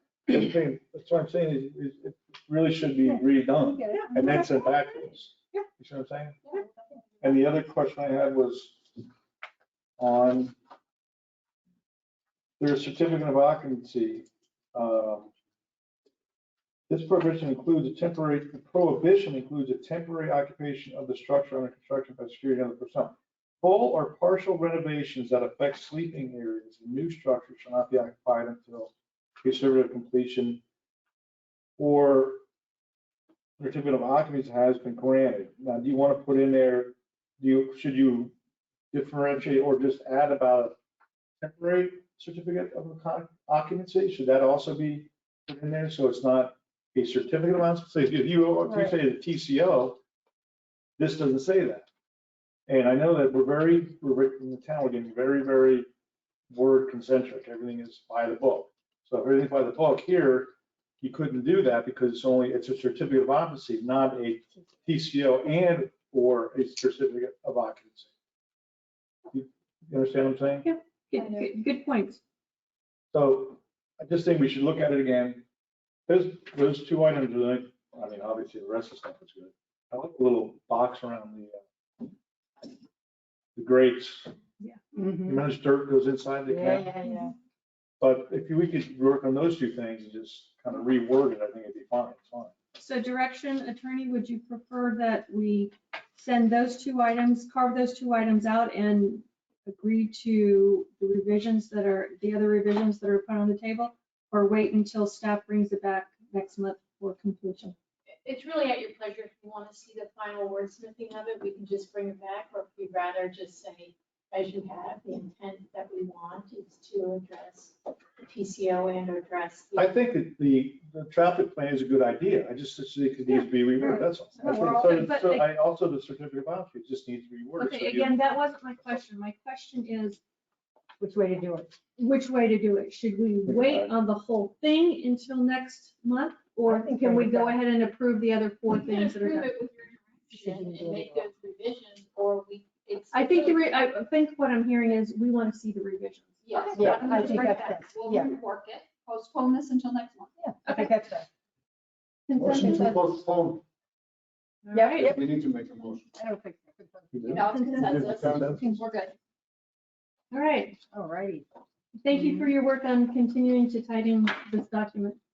And I agree. I mean, it used to be we had one construction site per every 10 houses. Now we have 3 construction sites per every 5 houses. So, I mean, it's just a multiplier of needing to know what everybody's doing. So. Okay. Agenda item number 9, discussion regarding FPNLO. Sorry, goodbye. Agenda item number 10, town manager annual evaluation. Town manager Stevens, will you please advise us on this item? Absolutely, thank you, Mayor. Annual employee evaluations are completed each year on the hire date with salary increases granted following the evaluation. The collective town manager completed evaluation forms are attached for your review. You may discuss those during this meeting if you wish to do so. The town commission budgeted for the annual salary of the town manager to increase from $125,000 to $132,500 effective January 4th, 2022, after the evaluation process was completed. As a reminder, I opted for no increase in the FY21 budget last year due to decreased revenues from the economic impacts of COVID-19 as a means to balance the budget without raising taxes. I do have to share some successes over the past year that I want to share with you. Over the past year, I've managed the town successfully through continuing pandemic without interruption to service to the residents. I've had to develop and amend pandemic policies as variants continue to surface with the purpose of keeping our staff healthy in order to maintain our high level of service to the residents. While other communities were sending their staff home, working from home, our staff continued working here for the benefit of the residents. Under my leadership, we now accept credit and debit cards at Town Hall, which is an additional service to residents and other customers. The climate change vulnerability assessment was completed this past year with a focus on protecting the town's vulnerable assets and infrastructure. I continue to work with the Coastal Resilience Partnership on securing additional grant funding to enhance the assessment and begin planning action areas to implement the adaptation strategies from that report. In keeping with the spirit of interlocal cooperation and intergovernmental relations, I served on the Town of Gulfstream Audit Selection Committee at their request. Enhanced communications to the public have been developed by increasing our contact database, sending directed mailings, and increasing our social media presence. A program that I'm particularly proud of is the new employee recognition program that emphasizes employee contributions above and beyond those that should be expected of the employee performing the normal duties of his or her position. Examples are service to fellow employees or residents, original and innovative resolution of critical issues, savings to the town, inspirational service or impact, or one-time outstanding contribution or exceptional contribution to the community. Our code enforcement system was also revamped this year under my leadership. The new community standards program aims to have staff work with residents to reach voluntary compliance with town codes. This includes the creation of a community standards alternative civil citation process to more effectively and efficiently address violations. The new system offers more efficiency when violations are not voluntarily complied with, thus striving to save time and money for both town staff and residents. Union contract negotiations are currently underway between the town and the PBA, and we're hoping to come to a mutual agreement in the near future. Potable water contract negotiations are also currently underway with a focus on gaining additional revenue to repair and replace our aging water infrastructure while continuing to keep our mill rate low for residents.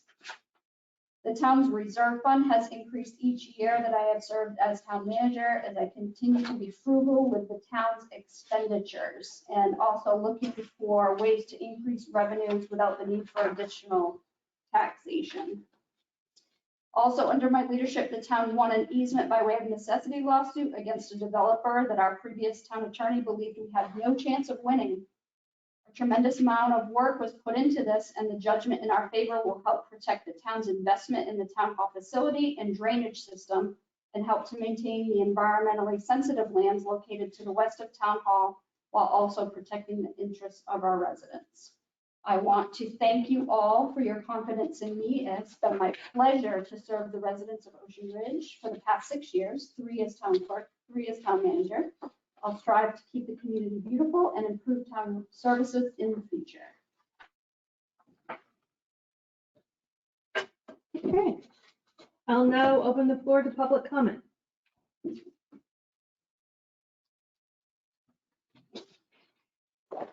For the record, there was a thumbs up. 2 thumbs up. Closing public comment, I'll now open the floor to commission discussion.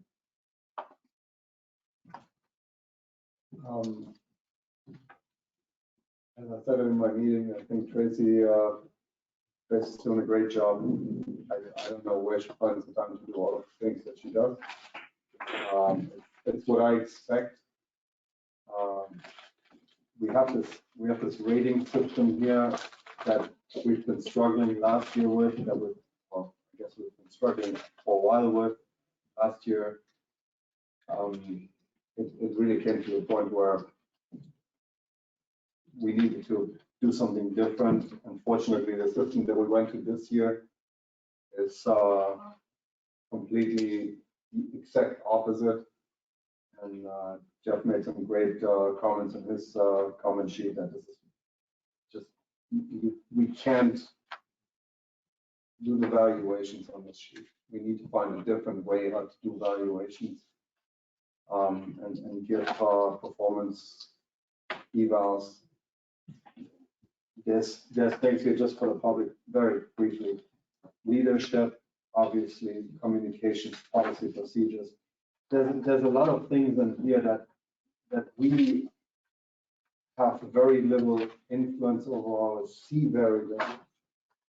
You know, I see Tracy here, and I see Tracy when I have meetings with her, and as I pointed out in my staff meeting, you know, as long as Carla does not complain to me, and I see smiley faces when I walk up to the window, I have nothing else to assume than everybody's happy at town hall. That's what I can evaluate. That's the max that I can evaluate. I cannot go any deeper into this other than as long as I don't hear complaints, things should be going fine. I hope that we're changing that eval system once again. Yes, we will. Try to find a different, we talked about different variations of that. I'm happy with what you're doing, and keep doing it. You're doing a great job for the town.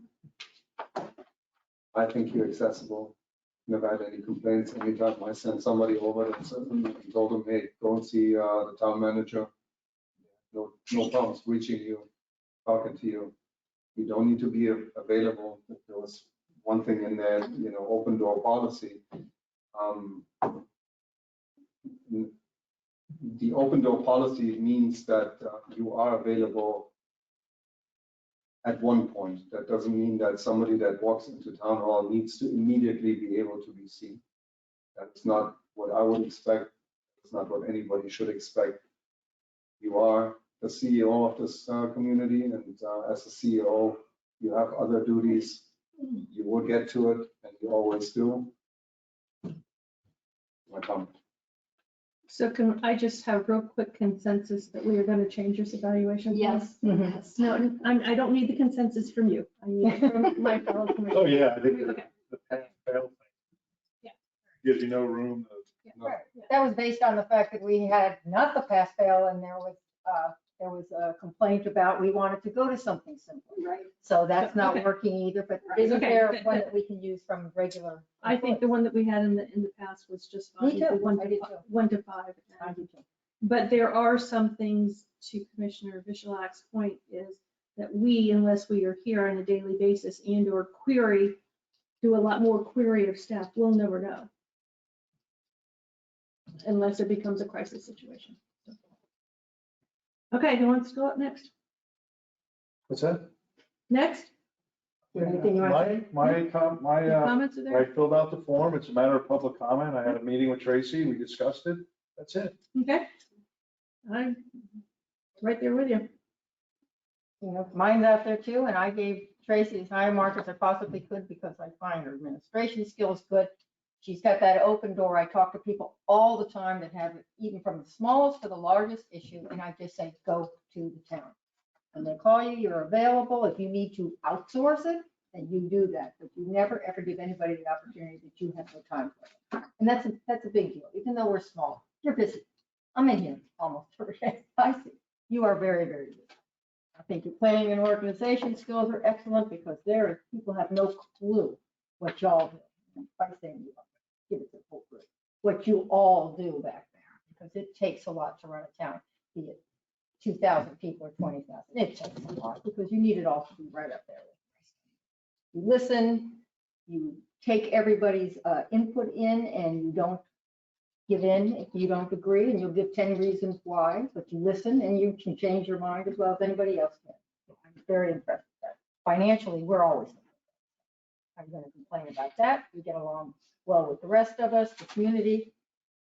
Intergovernmental, I know because I speak to a lot of people in the other municipalities, and they're all very pleased. They know that they can contact you and that you contact them.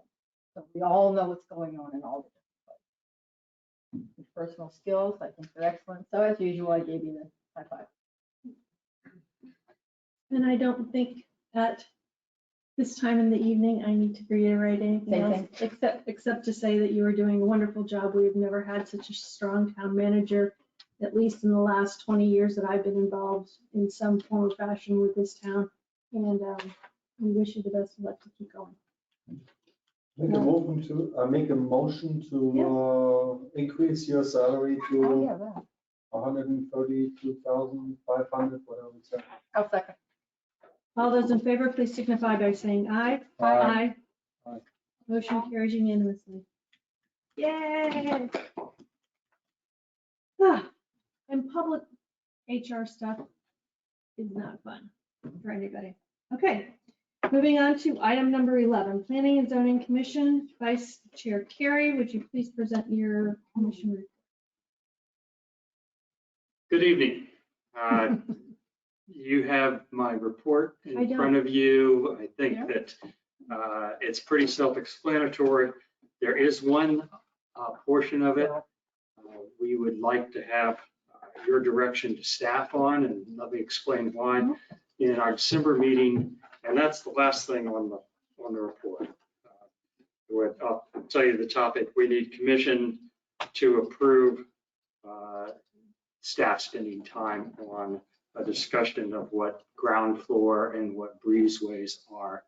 In our December meeting, we had an application for a nice home on North Ocean Boulevard at 6072. It's one of those, it's a vacant site now, and the elevation changes by 10 feet from the A1A side to the Old Ocean side. They built what on Old Ocean is a 2-story house. On A1A, it's a 3-story.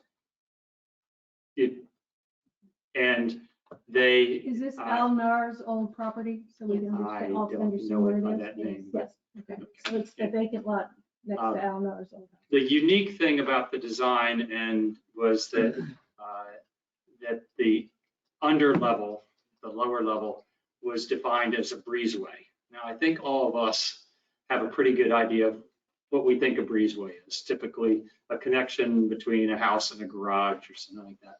Not an open area under a 2/3-story house and defining that as a breezeway. So we kind of identified maybe a hole in our code, and we'd like to spend a little staff time and come up with a better understanding of how to handle that kind of situation if it comes up again. The project was approved as submitted. And thank you. Okay, thank you. So do we have consensus to allow staff to explore this a little bit further? I do. Yep. Okay. You have your consensus.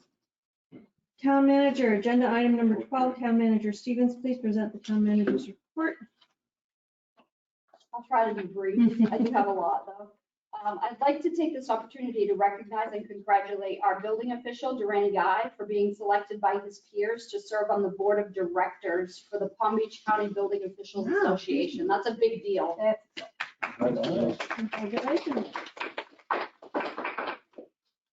I also would like to recognize and congratulate our town clerk, Carla Armstrong, for being selected by her peers to serve as the secretary of the Palm Beach County Municipal Clerks Association. We are lucky to have such knowledgeable and talented staff here in Ocean Ridge. Also, in recognition of National Law Enforcement Appreciation Day, which is held in January, please welcome me in extending sincere thanks to all of our police officers for the outstanding job that they do to keep us safe and make Ocean Ridge a great place to live and work. They have all chosen a profession that potentially puts their life on the line every day for our communities. I recognize that. I'm sure you do too. Very proud and fortunate to work with all of our police officers. Thank you.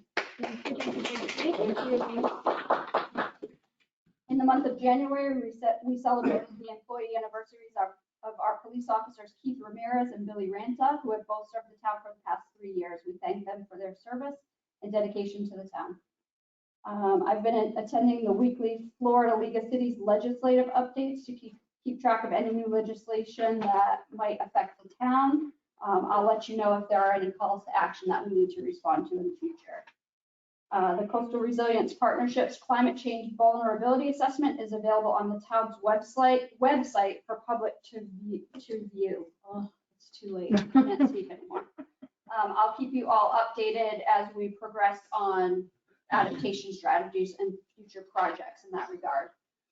At our last town commission meeting, we advertised on our website and in the newsletter that the town commission is creating a task force to study safety measures for pedestrians along the Old Ocean Boulevard corridor. Interested volunteers were asked to contact me, and we received interest from Mike Mullins of 19 Eleuthera Drive, Linda Sorensen from Old Ocean Boulevard, Martha Lother from 5520 North Ocean Boulevard, Stella Kolb, Roberta, I'm probably going to murder this name, Riella, 5566 North Ocean Boulevard, Ted Rotota from Hudson Avenue, Peggy Steinhauser from Ocean Ridge Yacht Club, Barbara Souther from 5821 North Ocean Boulevard, which is Portofino, Lee DePietro from 105 Dolphin Road, Charles Kittler from Hersey Drive, Peter Burling, and Carol Bessler. So we have a lot of people interested in this task force. So I guess the next step would be, how many people do you want to have on this task force? Are there any certain qualifications you're looking at? Do you want to see an engineer? Do you want to see somebody who has traffic? How many do we have? Experience? I'm going to guess we're limited on engineers and traffic experienced people. Both of these are just going to be residents who are going to be affected by whatever we do. Yeah, if you're gonna have a task So we have, force, so that's probably as many people as you want around, right? that's too many. I know. Absolutely too many. And I think the skill set qualification would be a magic fairy wand. I think it is more important that we don't have redundancy. So I would say you try to find one from oceanfront on Old Ocean, one from Portofino, one from this. I wouldn't have, 5 people from one area. But the other thing is that the abundance of people from Old Ocean are the ones that are affected and see the situation more than Correct. say somebody who's on the north end and does not walk, drive by that area. So that kind of blows that one. I don't know. Unfortunately, we didn't lay out any qualifications right. for the We just task threw it force, out. nor did we say, honestly, I think it's a good idea. I just don't think it's kind of half-baked. We didn't give it enough qualifications. So now you're in the position to make somebody mad. Oh, that Should never we happened. maybe continue this for another 30 days and think about very hard what we would like to see as qualifications? How we could. Well, I'd also like to figure out what are our deliverables. Right. We just don't want people sitting around going to meetings and, Well, my initial concept by bringing this whole thing up was the fact that there's obviously a problem and a problem waiting to happen. And therefore, fresh meat, shall we say, looking at the problem, giving some suggestions and ideas. We're not making any rules or regulations by this. We're just looking for new ideas, taking some of the older ones that we might have had before and maybe revisiting them. And just seeing if you can get some sort of, with a group like that, but some sort of logical consensus on ideas that then we move forward with. it sounds more like a workshop than a task force than It at could that be. number of. It could very well be, unless you want to go back and winnow it down, but since we didn't say that in the beginning, so that might be the way to do it, is just have a big workshop where we have, facilitators, and we tell people to come with their ideas and with their sources. And you have some notes you're going to share, right, Jeff? I saw a big folder here that last time. Yeah. And there's I things. need copies. Right, and there's things, I remember your meeting, so I think there's things we can revisit and look at from there. I think the workshop's a good idea. Because everybody, I wouldn't want to winnow down everybody. Anybody who wants to come So in, 12 people, we might want to might consider, take a little while. we might want to consider capping it though. What do you think? What? Capping it at the 12, we have a dozen. Oh. So what do you think about that? I just don't think they're a workforce. I think it's a task No, for the force. work- no, for the It'll be a workshop. I'm brainstorm. talking- Anybody can come to the workshop. Okay. It'll be a brainstorming workshop. Okay. Let's do a workshop, and from the workshop, we come. Then you with- come up with a plan. And now we're doing a task. force. Yeah. Now we're looking Okay. into engineering. So that's what we're doing. So, Chief, I don't know if you wanted to, Part of my report, I was going to bring up this subject, but I will tell you, over the last several weeks, we have received numerous complaints involving both vehicular and pedestrian traffic on Old Ocean, to the point that we are going to put it out in Civic Ready tomorrow, that we are going to begin enforcement on Old Ocean. It is completely out of control. Right. I spent a very short period of time on Friday, maybe 7 minutes. In 7 minutes, I stopped 3 violators, all of which were residents of our town, who had earbuds in their ear and paid absolutely no attention to the presence of vehicular traffic on the roadway. To the point that I was not able to actually go down the roadway and actually do anything if I needed to. So this is a bigger issue than just vehicular traffic blowing through a stop sign. It's involving pedestrians that aren't paying attention to any of the rules that are statutorily regulated by the state. It's vehicular traffic that's ignoring all of the traffic rules. It's bicyclists that are running stop signs and ignoring the fact that any rules apply to them. So we will begin the approach gently, just so you all are aware. I plan on putting it out in Civic Ready to warn as many people as we can. We have developed a flyer that we will begin passing out in the morning time on Old Ocean. Deborah will begin that process because she's very gentle with that process, and that will start the process moving in the right direction. And then we will give it some time before we truly begin an enforcement process. But educational campaign and the beginning of the process has to start somewhere. And to be completely honest with you, we can't wait for a solution that takes us a year down the road to address a problem that's really a public safety issue. You see, it's become a problem. It's more and more, and it's because of COVID, it's because of population, it's because of the beauty of our town. It's a cumulative issue that we have to deal with. Would it also make sense to mimic your flyer and put, some big stanchions out there, almost like how we did the mask mandate and stuff like that? Just so even if you don't get a flyer, you walk by and you've been put on notice.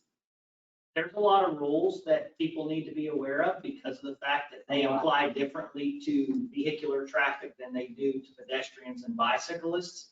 I don't know that we could fit that content on a sign, but we may be able to come up with something that we could at least during our educational time frame put something out there that's. You could even have something where you had the pamphlets you could then put all the rules and regs in a pamphlet or in a one sheet and have them on the sign. Please take, bicycle, pedestrian information. I don't want to create an environment that's going to establish litter. That's what's happening about that. People won't put. We can put some kind of a temporary sign on an A-frame pillar like we did during COVID that at least outlines the 3 basic rules that people need to follow. Then it'll at least create a much safer environment than we have. And I'm just going to be completely honest with you. This was not a problem 4 years ago like it is today. The number of people on Old Ocean has grown over the last 3 years by great numbers. Yes, and it's not going to get smaller. And it's only going to continue to increase. So we have to do something to start the process. I know it's not going to be popular because people use that more as an exercise path than they do a roadway. But unfortunately, it's a roadway. And that's not something that we have control over changing. That's a statutory regulated issue that we need to address before we have someone get hurt or injured. Right, but we can obviously start with this because it can't wait, is what you're saying. We can't wait, but continue forward with putting together a workshop and let's see what my ideas will. They'll all be helpful for you. And then, your guys are at least we start the process, we get some education going, we get some enforcement started, and then we see what kind of violations are most common so we can focus look for solutions for those issues. And then as the team is working to develop a long-term solution, we've at least curbed some of our concerns. Okay, great. Dovetails perfectly. I'm moving on to agenda item number 13. Pardon me? I literally, this enforcement thing, I'm telling you, all you're doing is going to be opening up, I'm wondering what the enforcement, to me, enforcement would be a little LSV, driving around, excuse me, that kind of stuff. You think you're going to start giving people little warnings and all that stuff, this place on the next town meeting will be standing room only. Scream at us. And I sure don't want to be one screaming at because our officers are out there handing out tickets to somebody because they have earbuds on and standing walking in the middle of the road. I myself, I'm not a fan of that, just letting you know.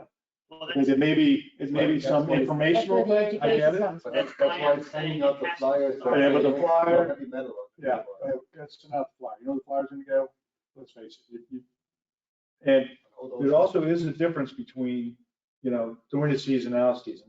It is getting worse. There's more people here during the season, even out of the season. I get it. But I think we just take it, just a little, believe me, I drive up and down. The biggest concern I have is we're putting ourselves in a liability situation as a town because we continue to talk about the fact that we know it's an issue, but nobody wants to address the issue, including the police department, because we didn't want to create a negative situation with residents. That's not the intention. That's why we want to start an educational campaign that leads to that. I get what you're saying. But we have to do something. We had another police chief here that actually started writing tickets with the speed gun and writing tickets on Old Ocean.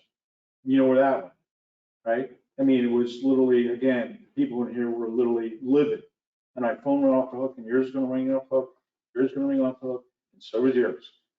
And the thing is, yes, I can understand if they're going, they're speeding, 35 miles an hour, but, they're doing 20, 22, and then we get tickets, because I understand, it's because that roadway. And that's why every few years, this is a discussion, but I think that we gotta be real careful with how you say, I'm gonna start doing enforcement stuff. I can understand signs, forget the signs, we're already signed out in this town, so we need signs. But I'm just saying, take it easy and slow on the enforcement. Like I said, maybe we'll buy another LSV, and we just take it, drive up and down the road like that. How about an air horn? Oh, yeah, Well, that's gonna be so much more subtle than a paper. Hey, More dog free. to be completely honest with you, I've had experiences shared with the officers where they've actually blown their air horn and the people just ignore it. Yeah. Oh, that's amazing. You sit there and you wait. So, yeah, but you can't wait when you're responding to an Yeah. emergency call. I don't think we can continue to And so there's a ignore. lot of people that are Go forward. little old, as you know, that are walking down that street in the middle of the road, can't hear a thing. I can only hear 50% because my hearing aids, just battery went out about 15 minutes ago. So, All right. so that's why I'm like, what? But the thing is, it's the same thing on Old Ocean. They just don't, and until the enforcement thing, just be gentle. Yes. That's all I'm He saying. knows his people. I'm trying All right. very much to approach this with gentle hand. That's why we're starting the process. Educational. That's why- I get it. I think you'll do just fine. Okay. Okay, agenda item number Thank you, 13. Rich. Town Attorney Cotto, do you have anything to report? Yeah, I have about an hour-long presentation, but I was gonna take. See you later. For the next meeting. What? Okay, thank you. What? What? All right, I have no report. okay, thank you. Thank you. Agenda item number 14, Chief Jones, will you please present your chief's report? So you'll be happy to know that we finally had a phone call today with the City of Boynton Beach Fire Rescue. Yay. And we now have kind of understood why we have some timing issues associated with their monthly reports. Since May of last year, they have been implementing a new CAD system in their dispatch center that does not interface with their fire dispatch. So the two systems, since they don't communicate with one another, they have to manually enter the times into one of those systems using data from the other system. So the two systems don't actually line up with one another. So the times that we see on these reports are inaccurate at best. However, what I have determined is that the majority of the delays that take us into times that are 10 minutes or greater are actually on the part of their dispatch center, which would make perfect sense with their reporting issues between their two new systems. Because the delay between the dispatcher indicating that the call has been dispatched versus the fire unit going en route is normally 2 to 5 minutes in difference. So if the fire department is using a reporting system and they're taking a time from dispatch, the time that they're using as their en route time may not even be mirrored to the dispatch time. So there could already be a time discrepancy between the two time mechanisms that are being used. So between the reporting systems not communicating together and then the delays that you're seeing, that would take almost every call that we see 10 minutes or more in time frames back down to 8 minutes or less. So is there any resolution going forward on that? They are continuing to work with the vendor that has taken over their CAD system to try to integrate it into their Firewatch system, which is the system they use on the fire side. But they are well aware of the issues and they are trying to work through them. So hopefully that helps to give you some data there.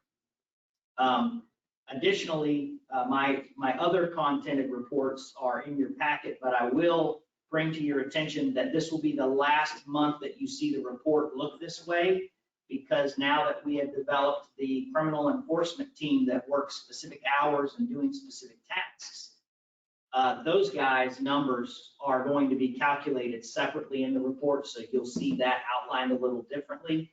And just to make the commission aware, The numbers just since the 10th of January, our productivity is probably up 200% in efforts of just interacting with people on public roadways, large majority of which are not residents of the town, who we are towing cars, making arrests, recovering narcotics, psilocybin mushrooms, you name it, it's coming through our town. So those guys are doing an amazing job.